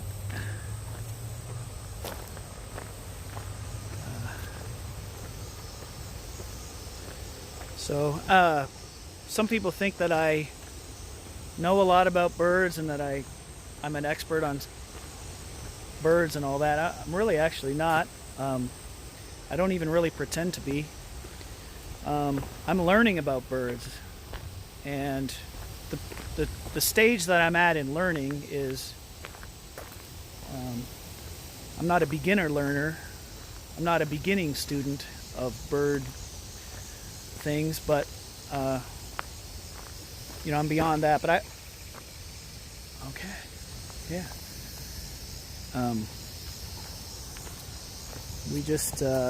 We learn together. That's what it's all about. You know, there's so much science and so much environment and ecology and, you know, feeding patterns, migration patterns and stuff that's just so, there's just so much that you would have to learn to be an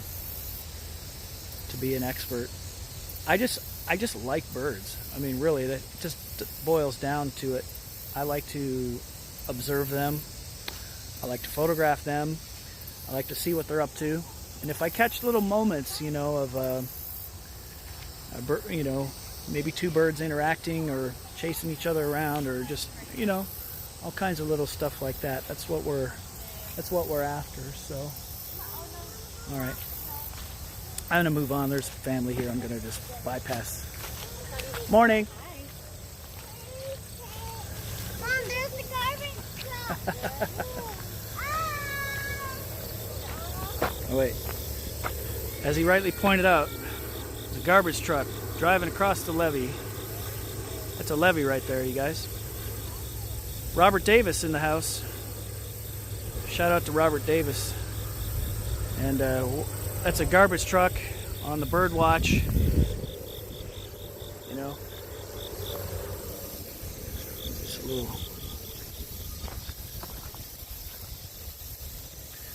This is a little, that might be, it's a little clearing right here. I'm pretty sure this is a little maintenance path. I don't know if I'm going to walk in that grass. I don't set out to get chigger bites today. I did spray my socks and shoes with Deep Woods Off, or maybe it wasn't Deep Woods Off. It was like that perfumed off that smells like petunias and horse butts. And hopefully that's enough to keep the chiggers away. According to the U.S. Census in 2009, 24 million play basketball, 23 million baseball, 9 million play football. At the same time, they're estimated to be 60 million American bird watchers. We enjoy that statistic, PB. The U.S. Census provides, and hey, this is a cool looking tree right here. Okay, so there's a little tree. This is just a little tree off the side of the path. But check out this fungus growing on the tree here. Look at that. That's pretty cool. Looks flaky. Kind of a cool fungus there on the tree, and it's another plant life and fungus. That's a whole other ball of wax.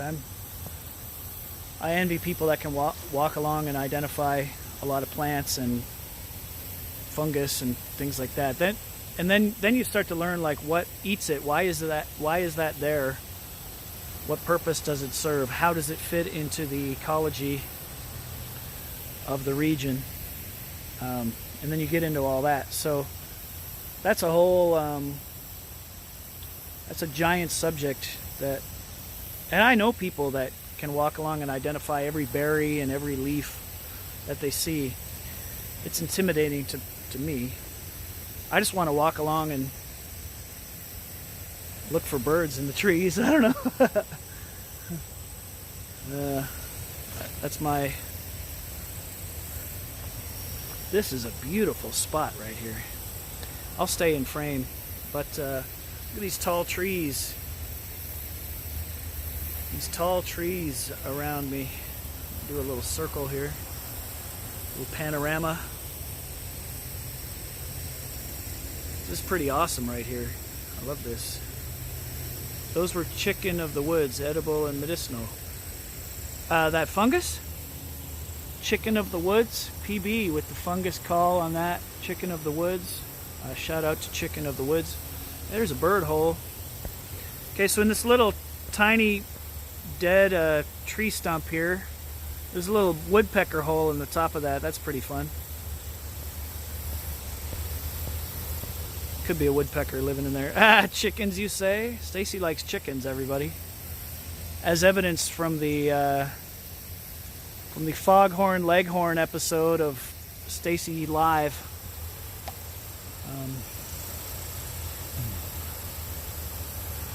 I say she likes chickens. Chickens. Oh yeah, man. We're going really good here. Still got 54% battery. I got a charging battery in my bag. I got a day off. I don't have to drive anywhere. I don't have to be anywhere. It's not too hot. It's not too humid.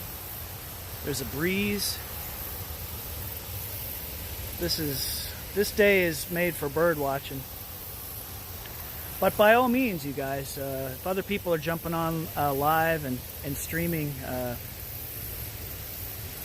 make sure you go check out their streams as well. I'm not doing anything but throwing content possibilities into the ether.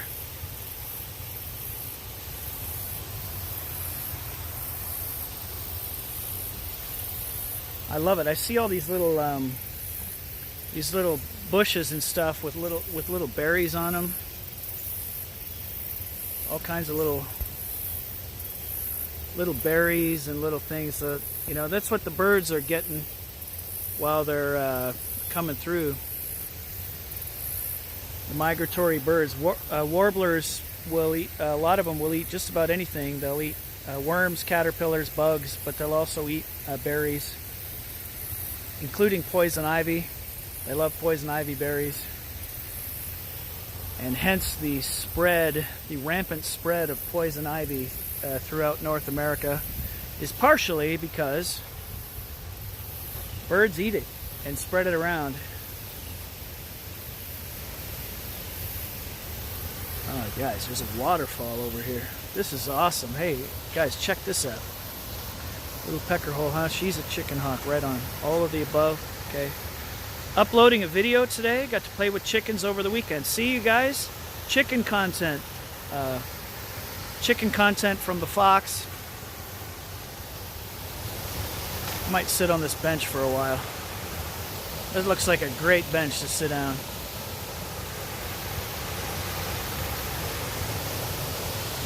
That's pretty awesome. The waterfall.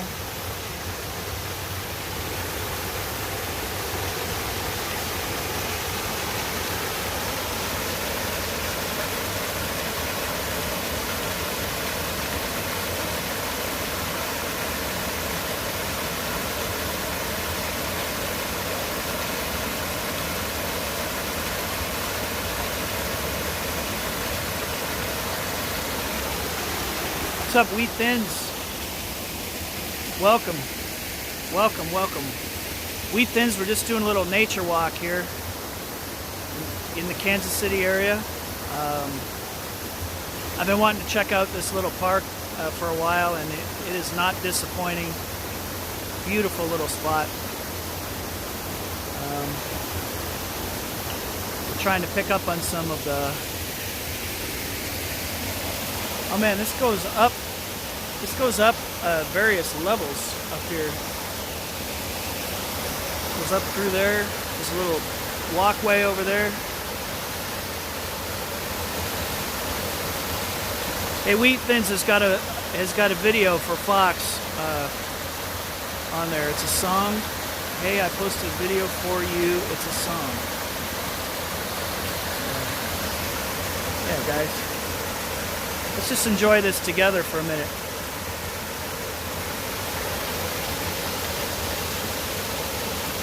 Oh, it's for me? A song for me?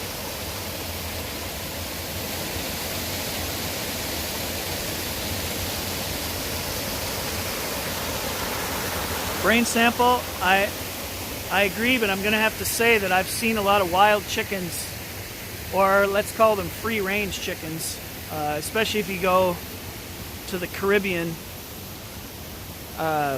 there's chickens running all over the place, in the streets, everywhere. So I think there are a lot of wild chickens out there. Morning. Wild chickens in Hawaii, see? Just gonna make sure I'm not, I think that looks pretty safe right there. Yeah, that's pretty safe.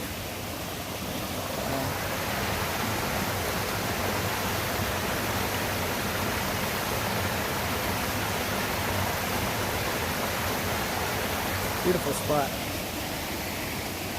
I don't know. Feral chickens. Yeah, so they have been domesticated fully, but the fact that there are some out there, maybe the classification is feral, I don't know. As opposed to wild, but probably not going to run into a wild chicken out here in the woods. But if you're in Jamaica or something, or in Bahamas, or just wherever, there's a lot of chickens running around. We photographed some not too long ago, earlier this year. That waterfall was really loud. Here's another little spot right here. Oh, guys.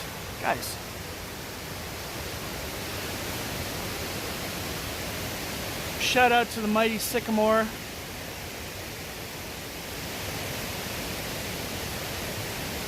There are no true wild horses left in America. I mean, I believe that. I like to have hope that at some point the wild populations can be restored and figured out, just like buffalo. You could restore the population and reintroduce them as wild populations. I fully support that and hope that's going on. America had wild cows. No, there's no wild cows. Isn't this beautiful right here? Let's get a closer look.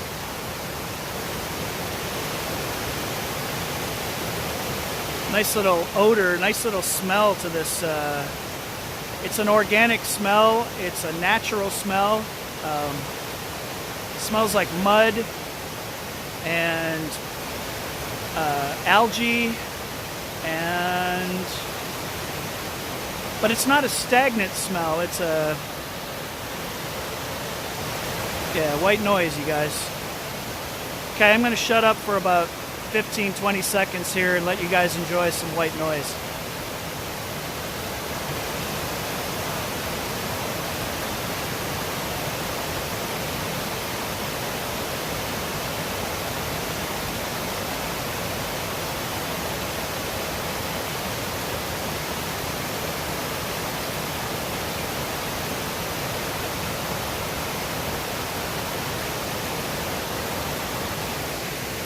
Beautiful.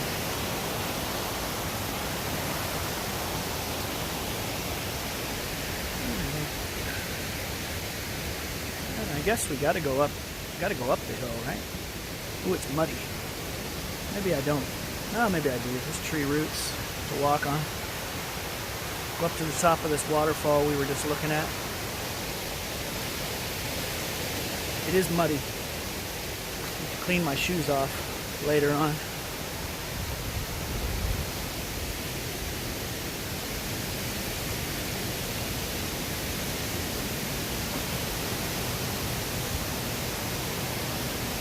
Is easy compared to that nature trail we walked in Branson. That was a beast. I did love it though.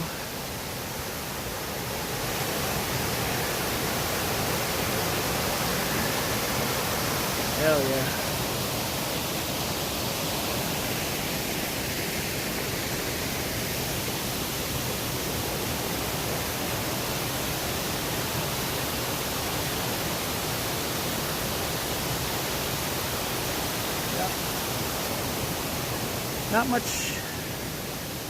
Not much more commentary can be added than that on that particular view.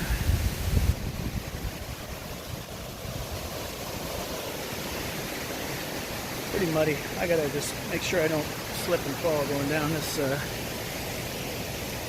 little muddy path here. Lots of roots and rocks, so I'll stand on those. I think I got a spider web on my face there a second ago. Itching up my face. Okay. What a cool little park. So on a map, this is just a tiny little green spot on a map. But I think what we learned is even those little areas of green on our maps provide these types of atmospheres. They don't have to be 1,000 acres or square miles of nature area to be cool. All right, we got some little birds. Hang on. Okay. If I'm gonna really be the Birdman here, I gotta follow my ears. I have to get away from the stream a little bit, from the. Sorry, I think I got a spider web in my situation here. Keep feeling all this little stuff on my face, making my eyes itch. All right. I heard some little flocking birds. I gotta walk. I gotta follow my ears away from the water, so I can try to hear. In fact, I'm gonna turn my camera on because I think we're in a deep woods nature area here right now. Not that deep, but tall and dense. And there's a canopy.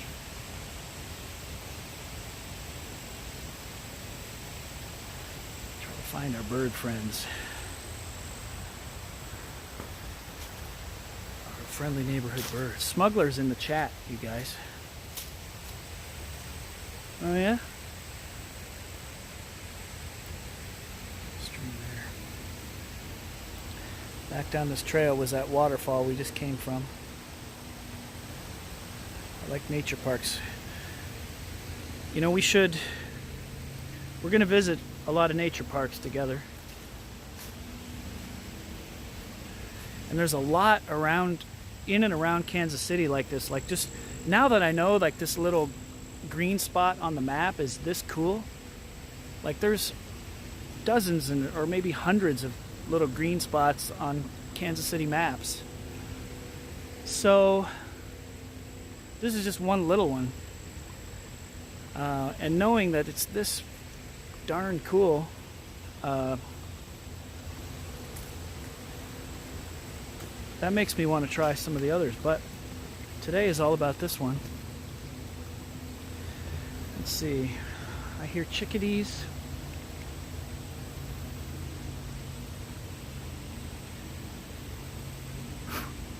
I hear mosquitoes. Always going to be mosquitoes around, no matter what.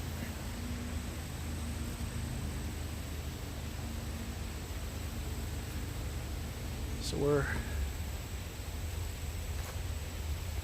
this is nice and shaded, big canopy.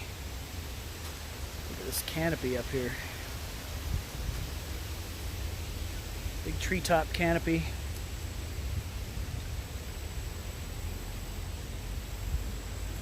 I would love to run into a flock of warbling, migrating birds, migrating warblers here. I would love to, and I think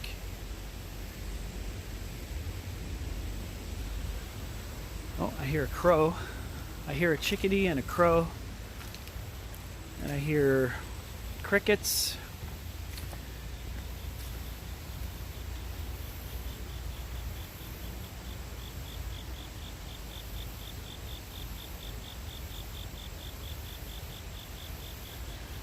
Pretty amazing spot.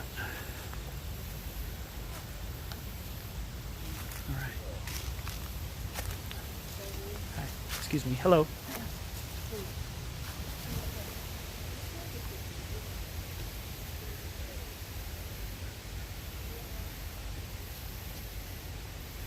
People walking these nature trails aren't out here to get pressed.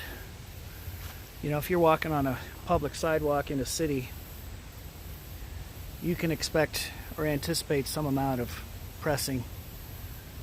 But nature walk people, other than asking them what kind of birds they're seeing, I'm really not interested in what they got going on. It's all about us. Wow, that's such a cool sight from here. There's those tall trees right there. Those are tall trees. Those trees are, gosh, 60, 80 feet high, maybe, some of those. They're up on a hill, so it might be distorted a little bit. Oh, wait a minute. I got somebody. And by somebody, I mean a bird. Got a bird in my sights here. Dwarf Bagina, hey, Mr. Lefty. Mr. Young told me about your stream. Hope you're having a good day. Dwarf, welcome. I've seen you in the chats of the various streamers, and I welcome you to the Lefty Beatle live stream and chat. We're out here doing a nature walk together. Got tall trees, we got birds, we got flowing streams. Lots of good visuals, lots of nice peaceful visuals. And we really, really needed this today. I was gonna maybe try to follow a larger bird up there, possibly a woodpecker, but I don't know. It's not too visible right now. Joseph in the house. Welcome, Joseph. It is nice to have you aboard.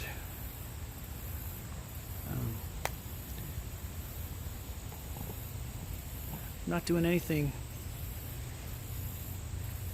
Smuggler the Snuggler, Stacy the Snuggler, heart. All right.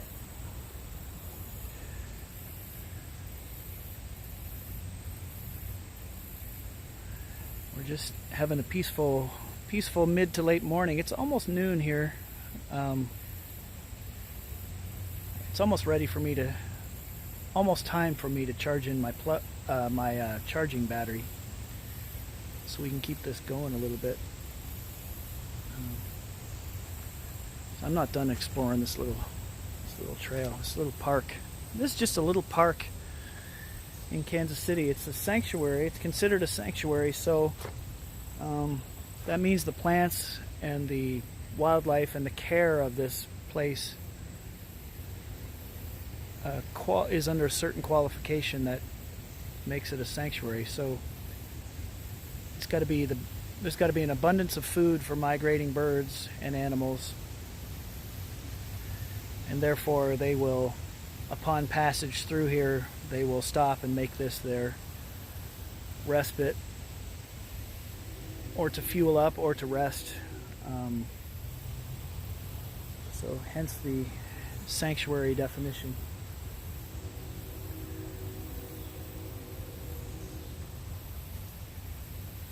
Alright, I'm hearing birds up in here on this hill. Be very, very quiet. Chickens in South Florida like KFC for lunch. I added a proof in my channel, Krusty, of chickens eating KFC. Goodness gracious. Well,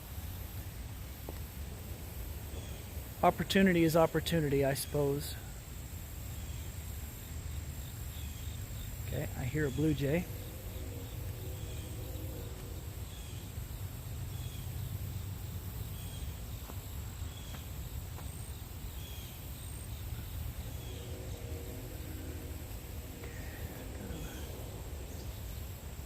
I hear a blue jay and a chickadee. And there's a few other little chips and tweets going on around here that I won't know till I see them what they are. And even then, I might not know. So maybe they're migrating warblers. We can check a couple off of our master bird list.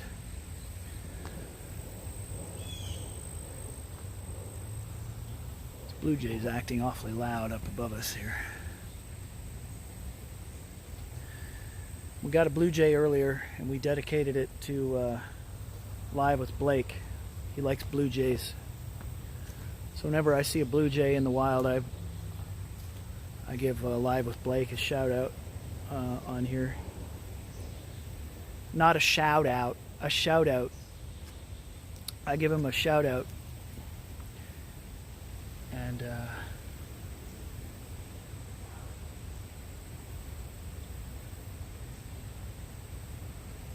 I just hear birds back from whence I came.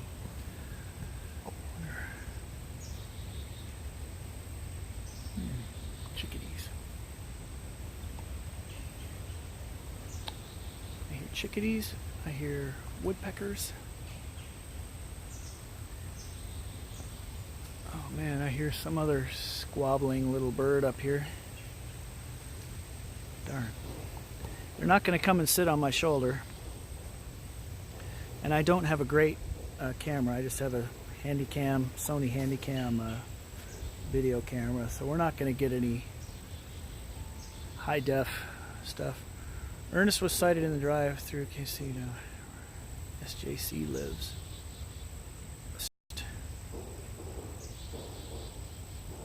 Ernest was? Okay, that might be a reference. Might be a reference I'm not familiar with.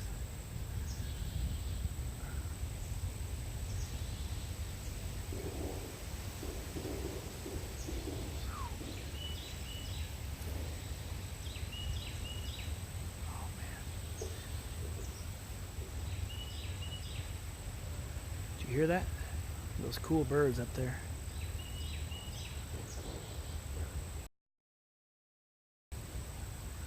I should know all those common sounds. Those are common sounds. I should know those by sound, but I don't, unfortunately. That loud one in the background there.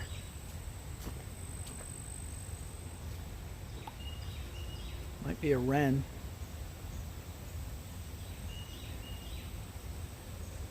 Could be a house wren. Nowhere Man 930. It's my birthday now. Guys, Nowhere Man 930's having a birthday. Celebrate Nowhere Man 930's birthday. Happy birthday. I'm gonna sit on a bench.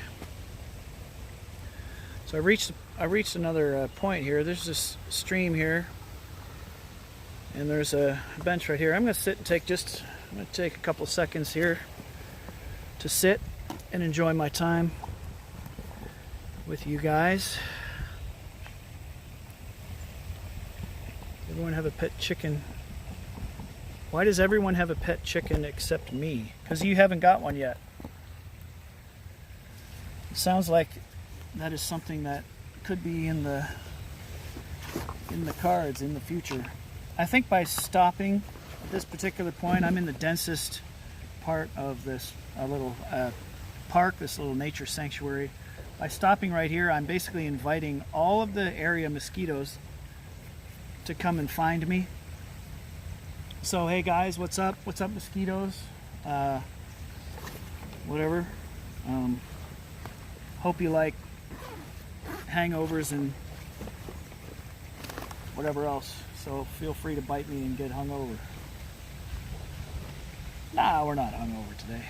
Please drink some water. Thank you, smuggler. That's what I intend to do.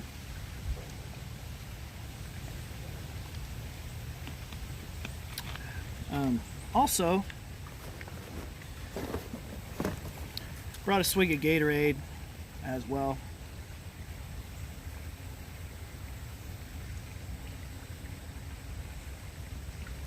Man, that's good when you're out there hiking.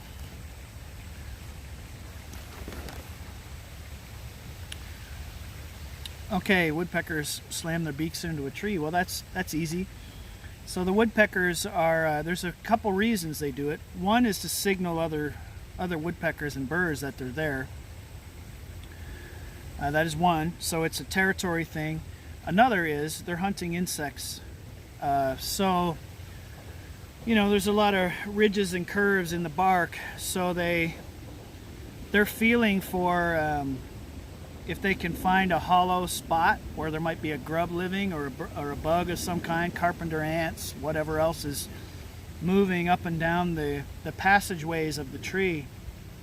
Sometimes it's underneath the bark, so they would use their beak to maybe open that up so they can tap into the superhighway of bugs, or that they can get in between a little groove where there's a grub or some kind of beetle hugging or hiding in the little gaps. So they'll do that. It's exploratory, some of it. But on the metal poles and also on the gutters of your house. So earlier when we were photographing the red-bellied woodpecker, that one is notorious in suburbia for rattling on the gutters of your house, and to me that signifies territory. They're drilling and letting the neighborhood know that they're there, and there's probably a certain pattern to it. You know, they're up there like a machine gun hammering on the gutters of your house. That is territorial. So and there's probably only certain times a year when they're doing that. I don't think they're doing that year round.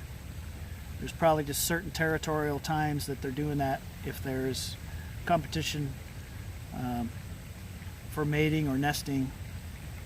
They're letting everyone know that they're there. Robert Davis, mosquitoes, hard to be so small. Sure, that's all right. Yeah, it's infuriating when you're trying to sleep in or something and there's a woodpecker on the gutter or on the metal part of your house or somewhere pecking away, sounding off to the neighborhood, keeping you awake at 6 a.m., all that kind of stuff. Does make you mad, I suppose. So we've probably talked about this. People have asked, what do you do to keep woodpeckers off of your house? Some people use decoy owls. You can put a decoy owl up there on the certain corner of your house where they're active.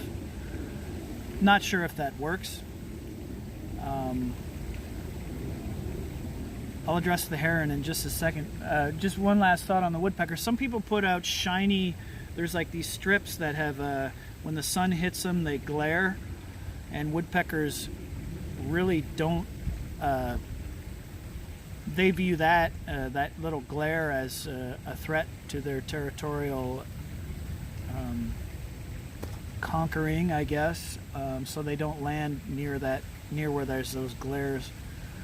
The people at my favorite bird store told me that if you have some old scratched up CDs or DVDs, tie a few together and make a little, almost like you're making your own little wind chime, and hang those up on the corner of your garage or your house. And again, when the sun hits that reflective part of those CDs or DVDs, the glare is a natural repellent to woodpeckers.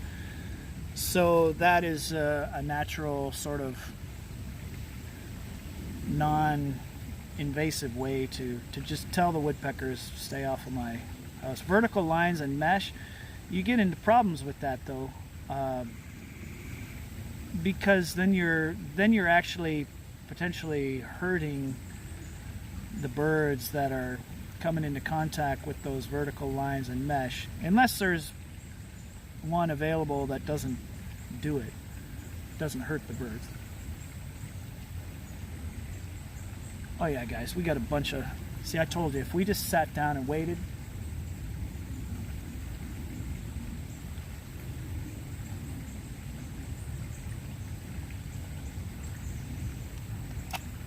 there's a flock of little chip chip chip chip chip chip chip chip little birds over here. So you guys can hang out with me for a minute. The heron, I'll address the heron comment. Blue heron swoops into my backyard. The cats get scared. Yeah, that's a big bird. If that were a bird of prey for mammals, it could probably lift a cat off the ground. They're so big and powerful. The shiny wind sculpture is crusty. That's what I'm talking about for woodpecker repellent. Okay. So you hear this bird activity.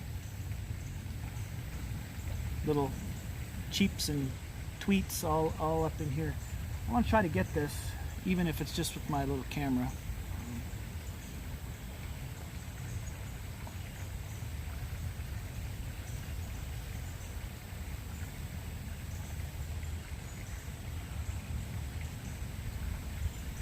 As soon as I see one, I'll be able to track it.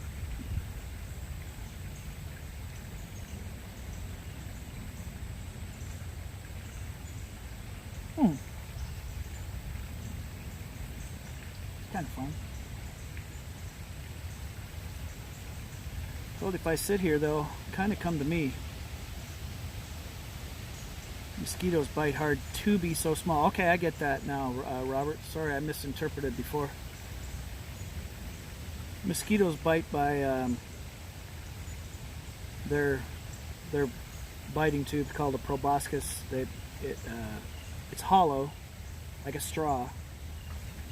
And so they pinch off the top end of the straw and the bottom end of the straw, but when they pinch it off, it's full of air. So they can now push that straw through, and then they release the top end of the straw so they can literally suck your blood.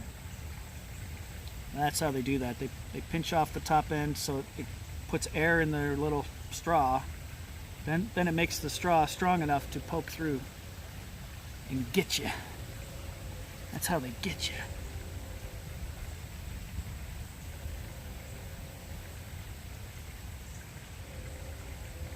Somebody just power walked by in the background, and our bird activity really didn't stop over here. So it means hopefully we can photograph something.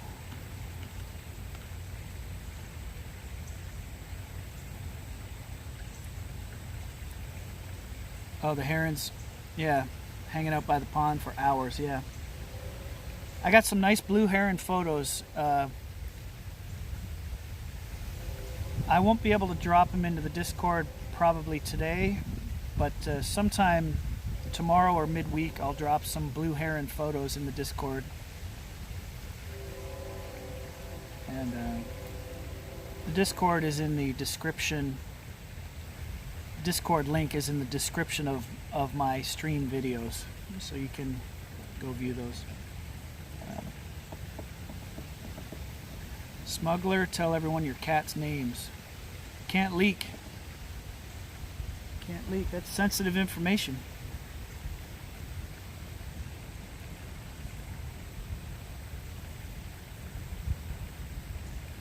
Okay, now I don't hear any birds up here.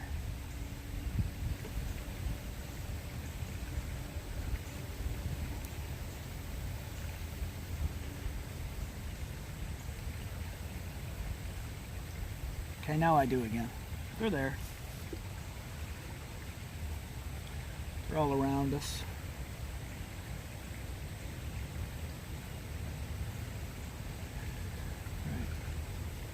Right. Dadvickians.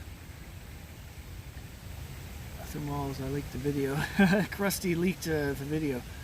I'll leak 3 out of the 5. Cletus, Buttercup, and Kev. You have 5 cats? Holy cow, Smuggler. Datvic is a Stacy Foxian. Hey, who isn't? Welcome, Datvic, and all the Datvickians assembling. Just the one, you know which cat I'm talking about. He's my favorite. Cletus.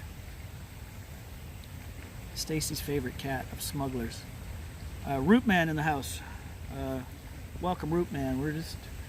I'm sitting on a bench in a nature park, doing a bit of bird watching. I don't have my high-powered camera today. The Rootmanians are assembled. That's right. Hello. Actually, while I'm sitting here, I could be charging my battery. let's get our GoPro. Shout out to GoPro Creations. Shout out to GoPro Creations for this battery. Sitting on a bench in a nature park. Confirmed. That is confirmed. You guys want to know where I am? That's where I am. Let me plug in my charging battery here. Come on, you. There we go. All right. Ooh, I was down to 30%, so that's good. I was at 34% there. Now we'll be able to hold off and even gain a bit as we go along. Anybody seen Vagabond today? Vagabond out there? I wanted to show Vagabond my shades. These are the new Scuff shades from the Vagabonds.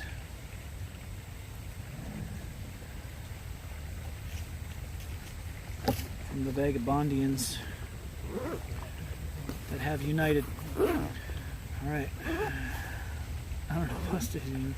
Cletus. What will cats do? May have impregnated his mother. Some birds have calls that humans cannot hear. The frequency is high. Wow, brain sample. I believe that, I think. I believe that. We can't detect or interpret some of those high calls. We can't even hear them. I believe that.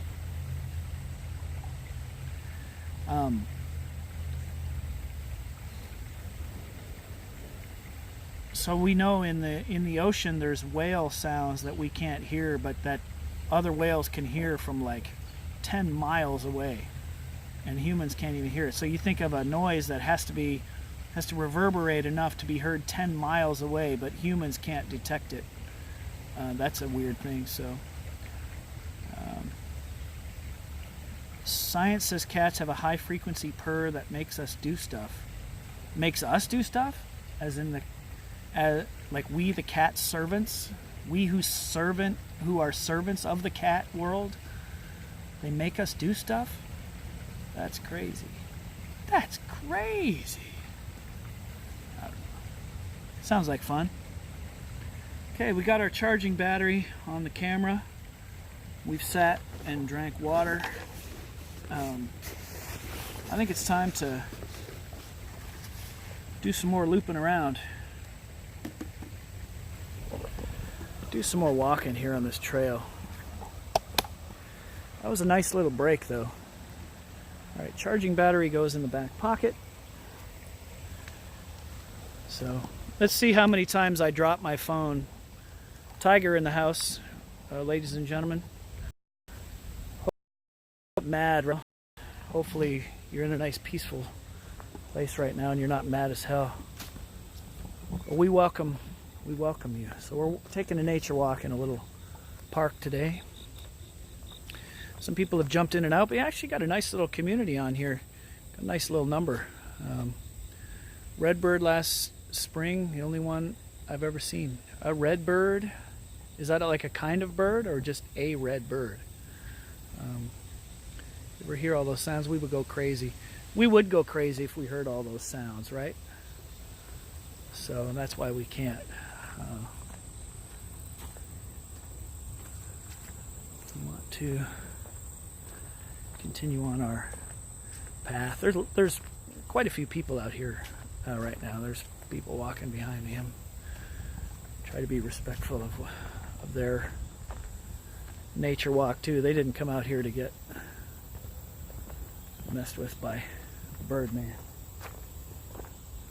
Maybe they're out here looking for rare warblers and blue-headed vireos. Here's some more of that fungus.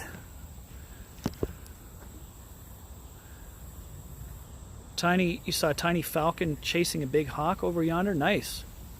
That's nice. Start putting bird watching and stuff in description. Get the birders up in here. Yeah, we'll do that eventually. Because then here's some more of that flaky fungus stuff. That's pretty fun.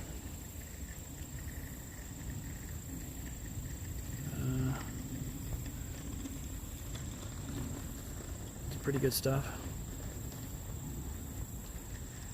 Yeah, it's flaky. That fungus is really flaky. It actually looks dry. It looks like you could just, if you wipe the tree trunk, you could wipe it all off of there. It looks dry and flaky.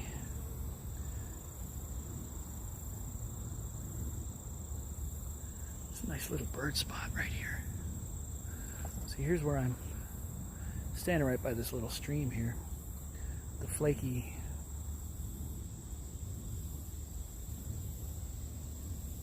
got the little flaky fungus on this tree behind me.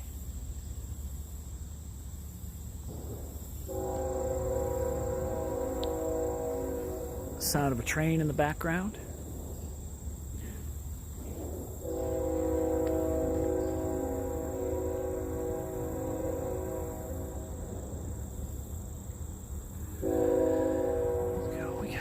So next time I come down to this little bird spot, I'm going to have my good camera with me,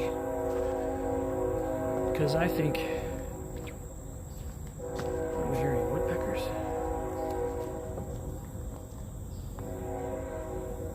There's so many birds in here that I cannot, I see them off in the distance and they're fluttering around in the trees, but I can't see them or photograph them.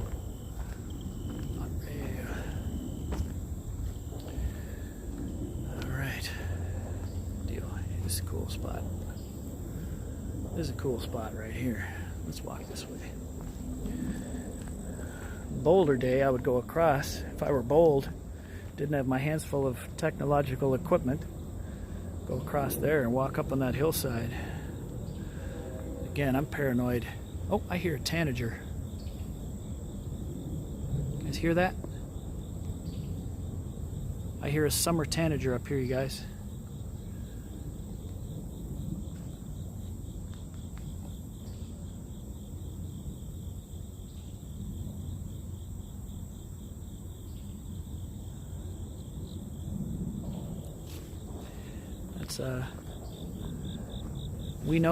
We know the tanager call.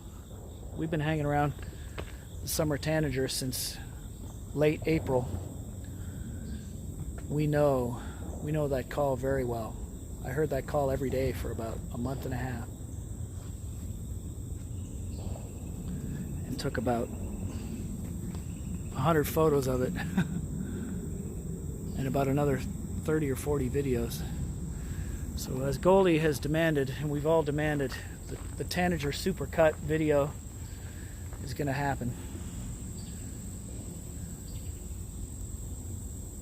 Nice tree to lean on here. A redbird, Robert Davis. Where are you, Robert Davis, that you see a redbird?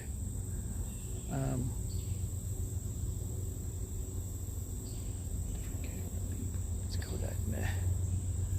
Sound frequency monitor, set up frequency, human hearing range, background decibel, just as high as what I can hear. Yeah.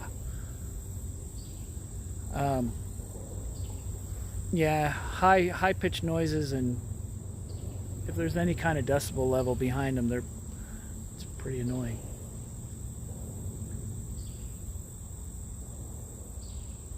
All right. Hello.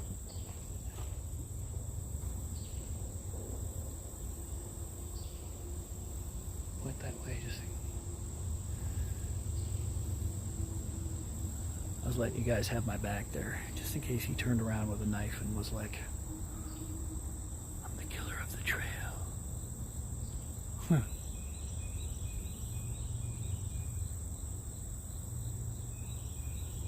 Alright, I've enjoyed listening to the tanager. I think we're going to move on.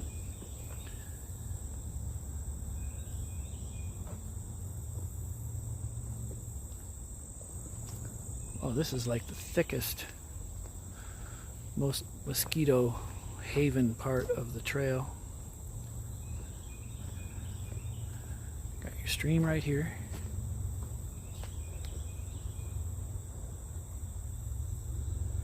Another little bench there.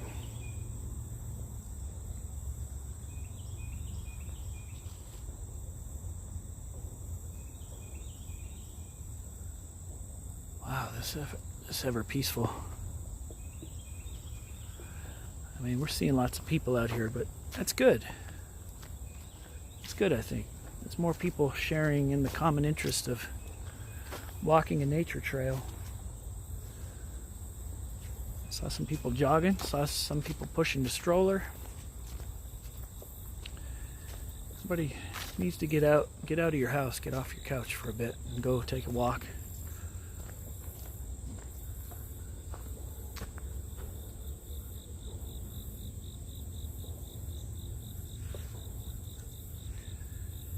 Keep your eyes and ears open for birds. And report back to the Birdmann if you see and hear birds in your neighborhood. I want to know what they are. Robert Davis has got red birds. Datvik, you know, wearing camo when you're out in nature is probably not the best idea, and here's why. So obviously I'm in a protected park and sanctuary, so there's not going to be any hunters around here, but if you're if I'm out on some wild adventure and I'm wearing camouflage on the, you know, somebody sees you moving around in the woods, they take a shot at you. That's why hunters should wear hunter orange. I've thought about doing it completely the opposite way, like wearing a yellow vest or something. I don't know. I don't really want to. I really don't want anybody taking a shot at me. But, you know, in a nature park, you're not going to have that happening, so. Okay, what did we do here? Trail. I'm going to go on this little piece of bluebird trail here. I think it's one I have not been on. This little, go down this little spot here.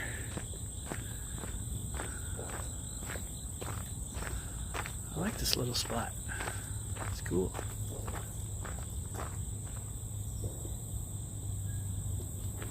Well,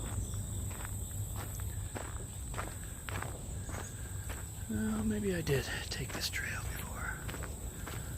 Alright, hi.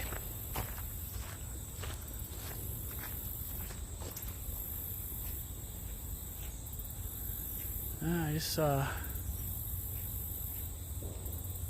a fairly large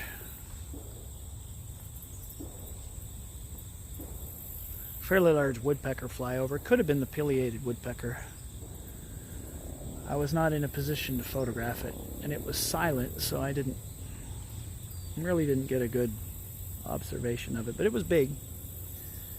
Could have been a flicker. It didn't look like it was huge or anything. Okay, so I definitely did this trail. This is a trail that I've done. So I'm gonna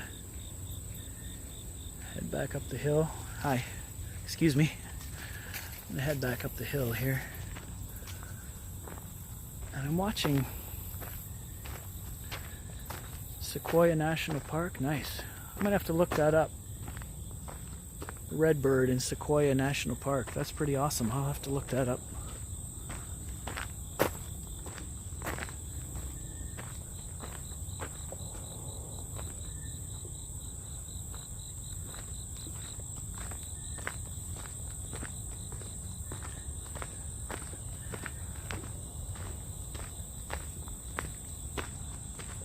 Alright, I think we've approximately completed this trail.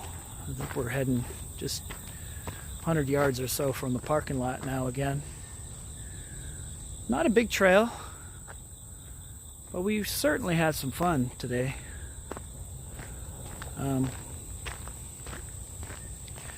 This is not a strenuous or stressful walk at all. It's not too hot, it's not too humid. I mean, it's starting to get a little more humid. I mean, my clothes are kind of clinging to me, but we've really... Oh Oh man, I see some birds. I see a little flock of little birds up here. Boy, that would just be icing on the cake if we could snag ourselves a blue-headed vireo. Okay. We're gonna camp out here. I'm gonna let some people walk by and before I start milling around. But I did see a flock of little birds right here. Oh, goodness. There's a little bird I gotta get. Okay. Right. Hello.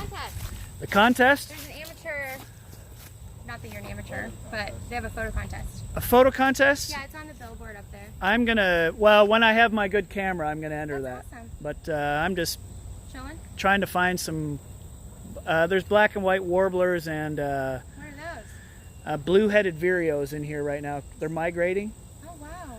So if you see little black and white birds, the warblers are they're only about this big, and there'll be 2 or 3 or 4 of them in little flocks. And I thought I was seeing little birds flying right here, so I was going to stop and That's awesome. to see that. But I don't have a good camera with me, so maybe it's pointless. Well, enjoy. All right. You as well.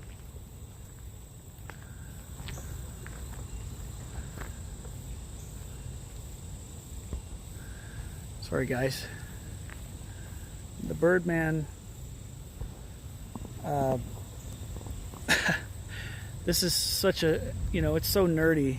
It's so nerdy. I can't tell you how nerdy that is. That, nice people walk by. Pretty nice looking lady walks by and says hello to me and what you doing and tells me about this contest, and I just start talking about birds and then I walk away. It's the way of the world. It's the way of the world, and part of it is, what if she is the murderer of the trail? See, that's right. That's right. That's why you don't really engage too much. You keep it light and you keep it on the move, and then you move on. Not everybody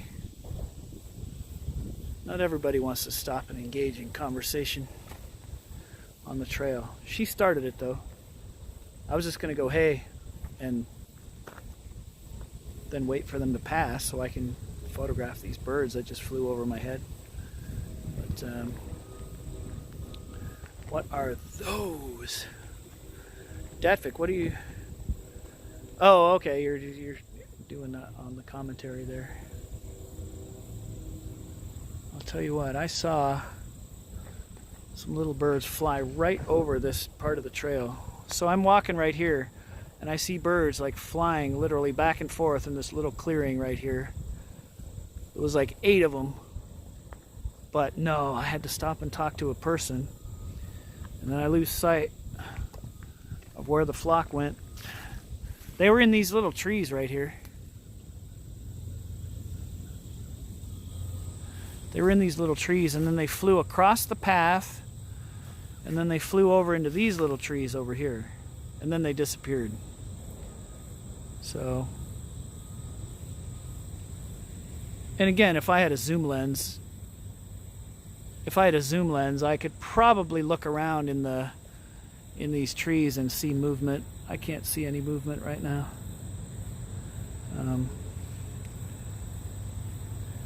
But I have taken some good photos over the years.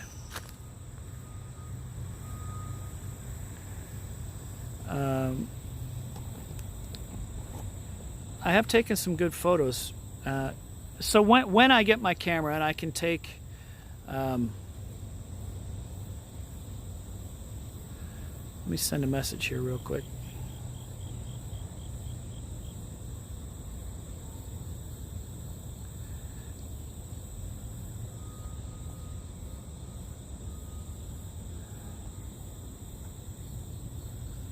All right, sorry, you're watching me fumble around with messages here. Fumbling around, trying to multitask. Shooting no birds. All right, so the little birds that flew across the trail right here in a little flock, It could have potentially have been the birds we wanted to see all darn day. They could have been chickadees. That might be, I might have got a couple up here.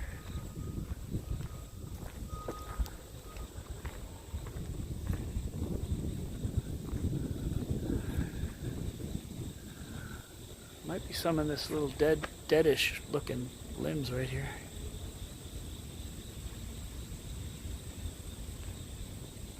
Anyway. Utah dog, blackbirds singing in the dead of night. Yeah, Utah dog. Welcome, welcome. We were kind of on the trail of some little birds there, and then some people walked through the middle of the situation. But we did learn about a photography contest for this park. Oh, I hear warblers. I hear warblers. I see one. Hold on, guys. Nope, titmouse. Nope, tufted titmouse. Hate to break it to you.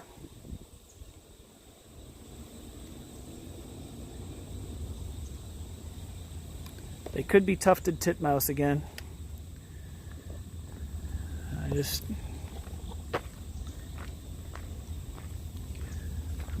might not leave the park yet. Oh my God.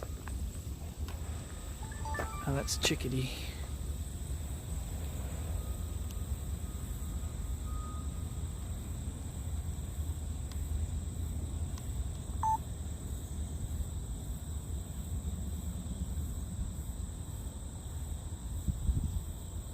Try to get a few frames.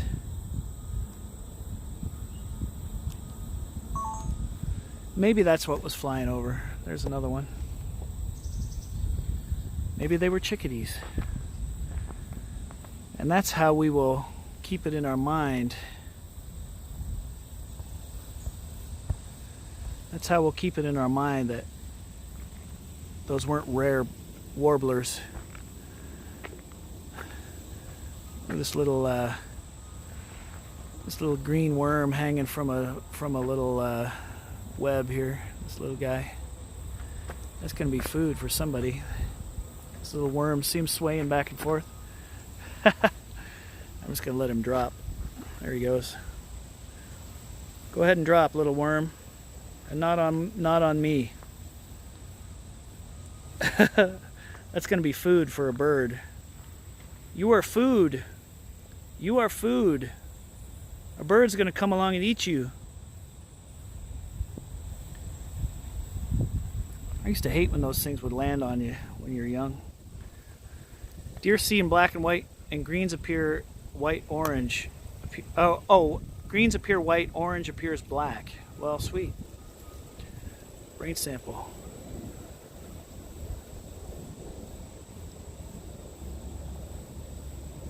Oh, some more little birds flying over. We're not done yet. We're not done yet. We've come a long way together, you guys. And if right now, if there's birds flying over, even though we're 100 feet from the parking lot, heck, we'll go back around if we need to, won't we?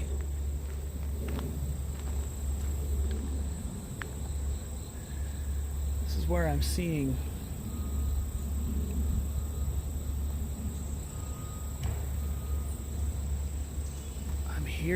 seeing and hearing lots and lots of activity. Wish I had the good camera. We'd be able to really narrow in on what's going on right here.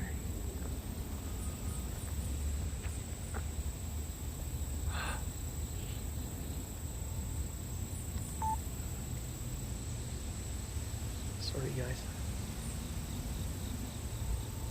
Where's that bird?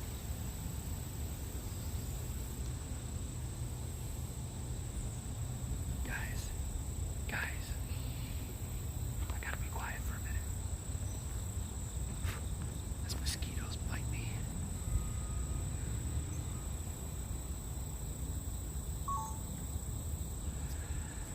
I just had a cedar waxwing land in a tree like 15 feet from me, and I couldn't get a photo of it. Pretty sure it was a cedar waxwing. It was yellow underbelly, and it had the little crest and the little dark face. It was bigger than a warbler, so I'm gonna go with cedar waxwing. I just saw another bunch of birds fly across the trail here. This little end of the trail here is maybe the best spot.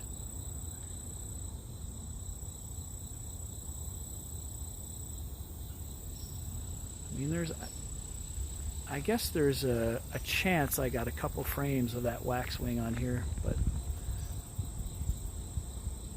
they're mainly a canopy feeding bird.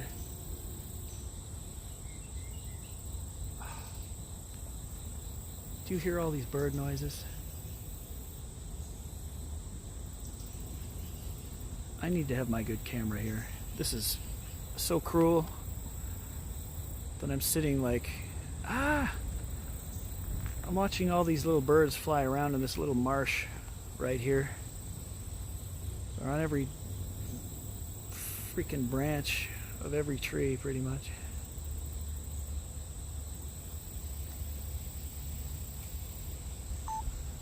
I'll take a few frames right here. Just there's a bird hopping around on a branch. Can't zoom in close enough to see what it is.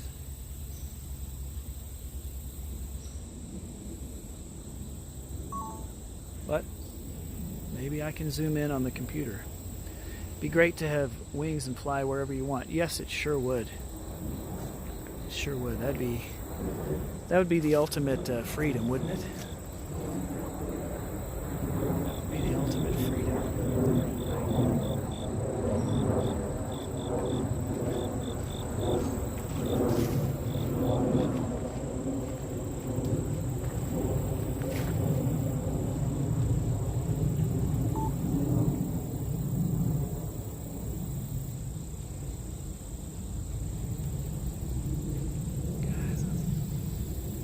Following.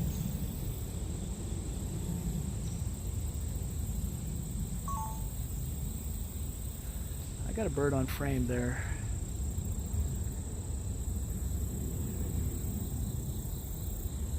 It's possible it was a female tanager. I'm not sure.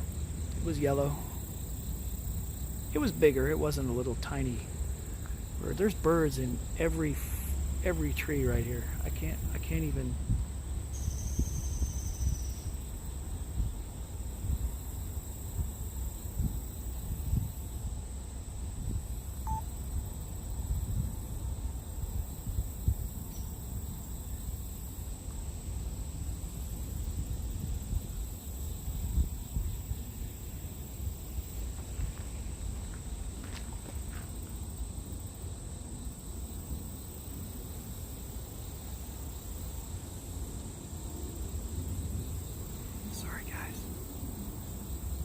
Get something here.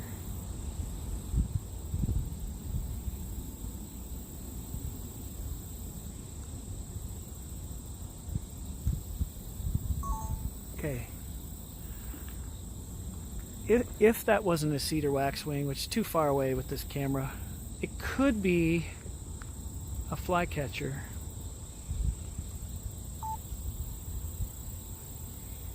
Yeah. I think it's a great crested flycatcher, and I've photographed those many times. I think that's what I've got here on my frame.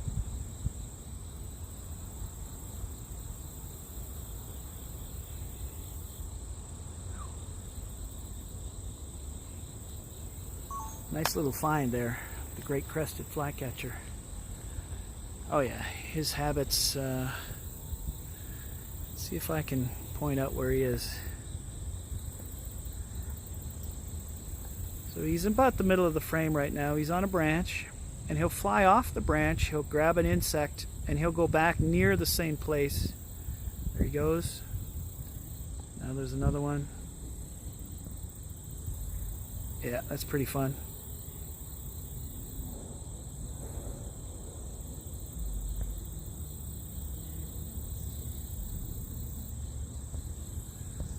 Yeah, I think think that's safe to call a great crested flycatcher. Nice find. Now what else we got here? Man, there's so many birds over here. It's insane. There's like a couple dozen. Hello. Hi.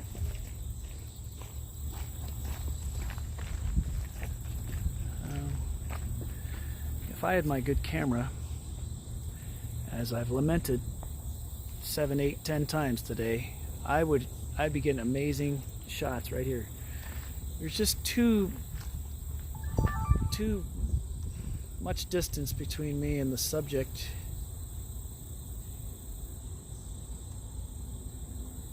Too much distance between me and the subject with this particular zoom that I just can't get anything good.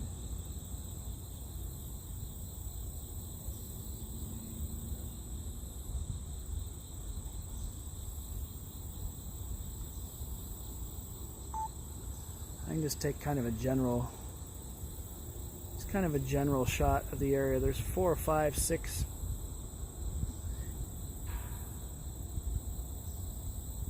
insect hunting birds right here in a little flock.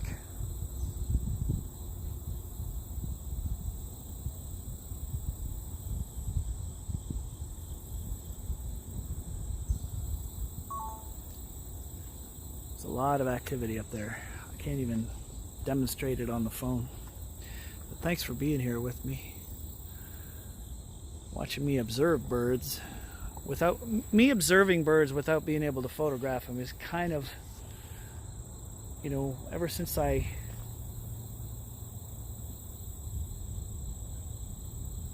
have been able to borrow that camera, like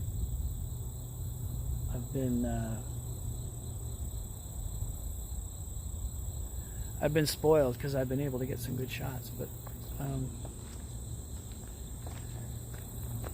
it's too far away to get too much real evidence, real much bird evidence going on here for the masses. It's not good content to just stand there and watch me pretend to photograph birds with only a partial zoom.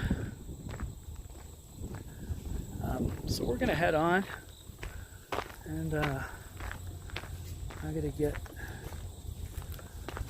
Hey, how are you? All right, back. How are you? Good. Just gonna put that. I'll remember that little spot right there. That little marshland, right near the end of the trail, where it just tells you no dogs. And,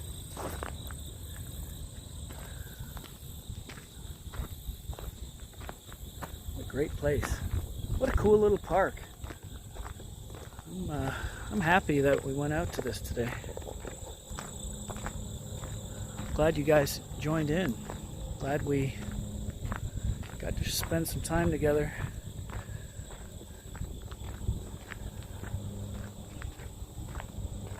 I hear all kinds of birds over here behind me again, over here.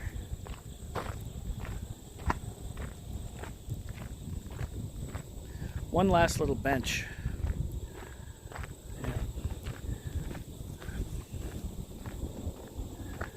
Young, I'm missing the Martise camera today. Boy, if I had that in my hands right now, today would have been an unbelievable bird day. I'm gonna sit on a bench. Here's my view. Here's what I'm looking at. This bench is overlooking these trees here. I'm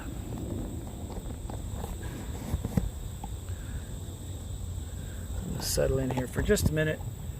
Drink some more water. Hey, shout out again to the Grand Marquis, great band from Kansas City. You can check them out in a venue near you. They do some touring, and good band to go see.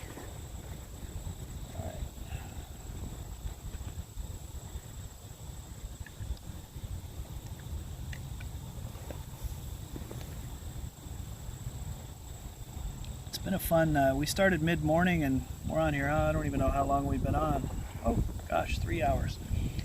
Yeah, 3 hours, pretty good stream for me. I'll wind it down here in a minute by just saying,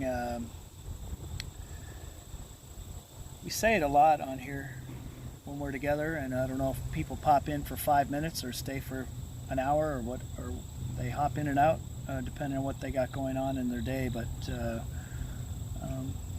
get off the super highway of life and take an exit every once in a while. Get off of that highway and find a trail to walk on, or find a place to sit, go have a picnic, enjoy what's around you. And the world is pretty amazing, and once you get out and use your senses and see things, hear things, smell things, stop and smell the roses, I think is a good mantra to carry with you. Life's pretty hectic most of the time. Can't always get out there when we want to, but when the opportunity is available, we should take it. Take care of yourselves. Take care of each other. Thank you, Wet Dog, for being in. We're right at about 3 hours now, so we're going to wind this down, and I got a couple of errands to run. But that's about the most peaceful way I could have spent a couple hours, other than taking a nap. So, everybody out there in the Bird Nation, thanks for all your engagement and commentary and interest in the nature streams and the walking around and the bird watching. I promise that we're going to have our good camera out here. Wheat Thins, thank you. I'll be going to check out that video in the Discord.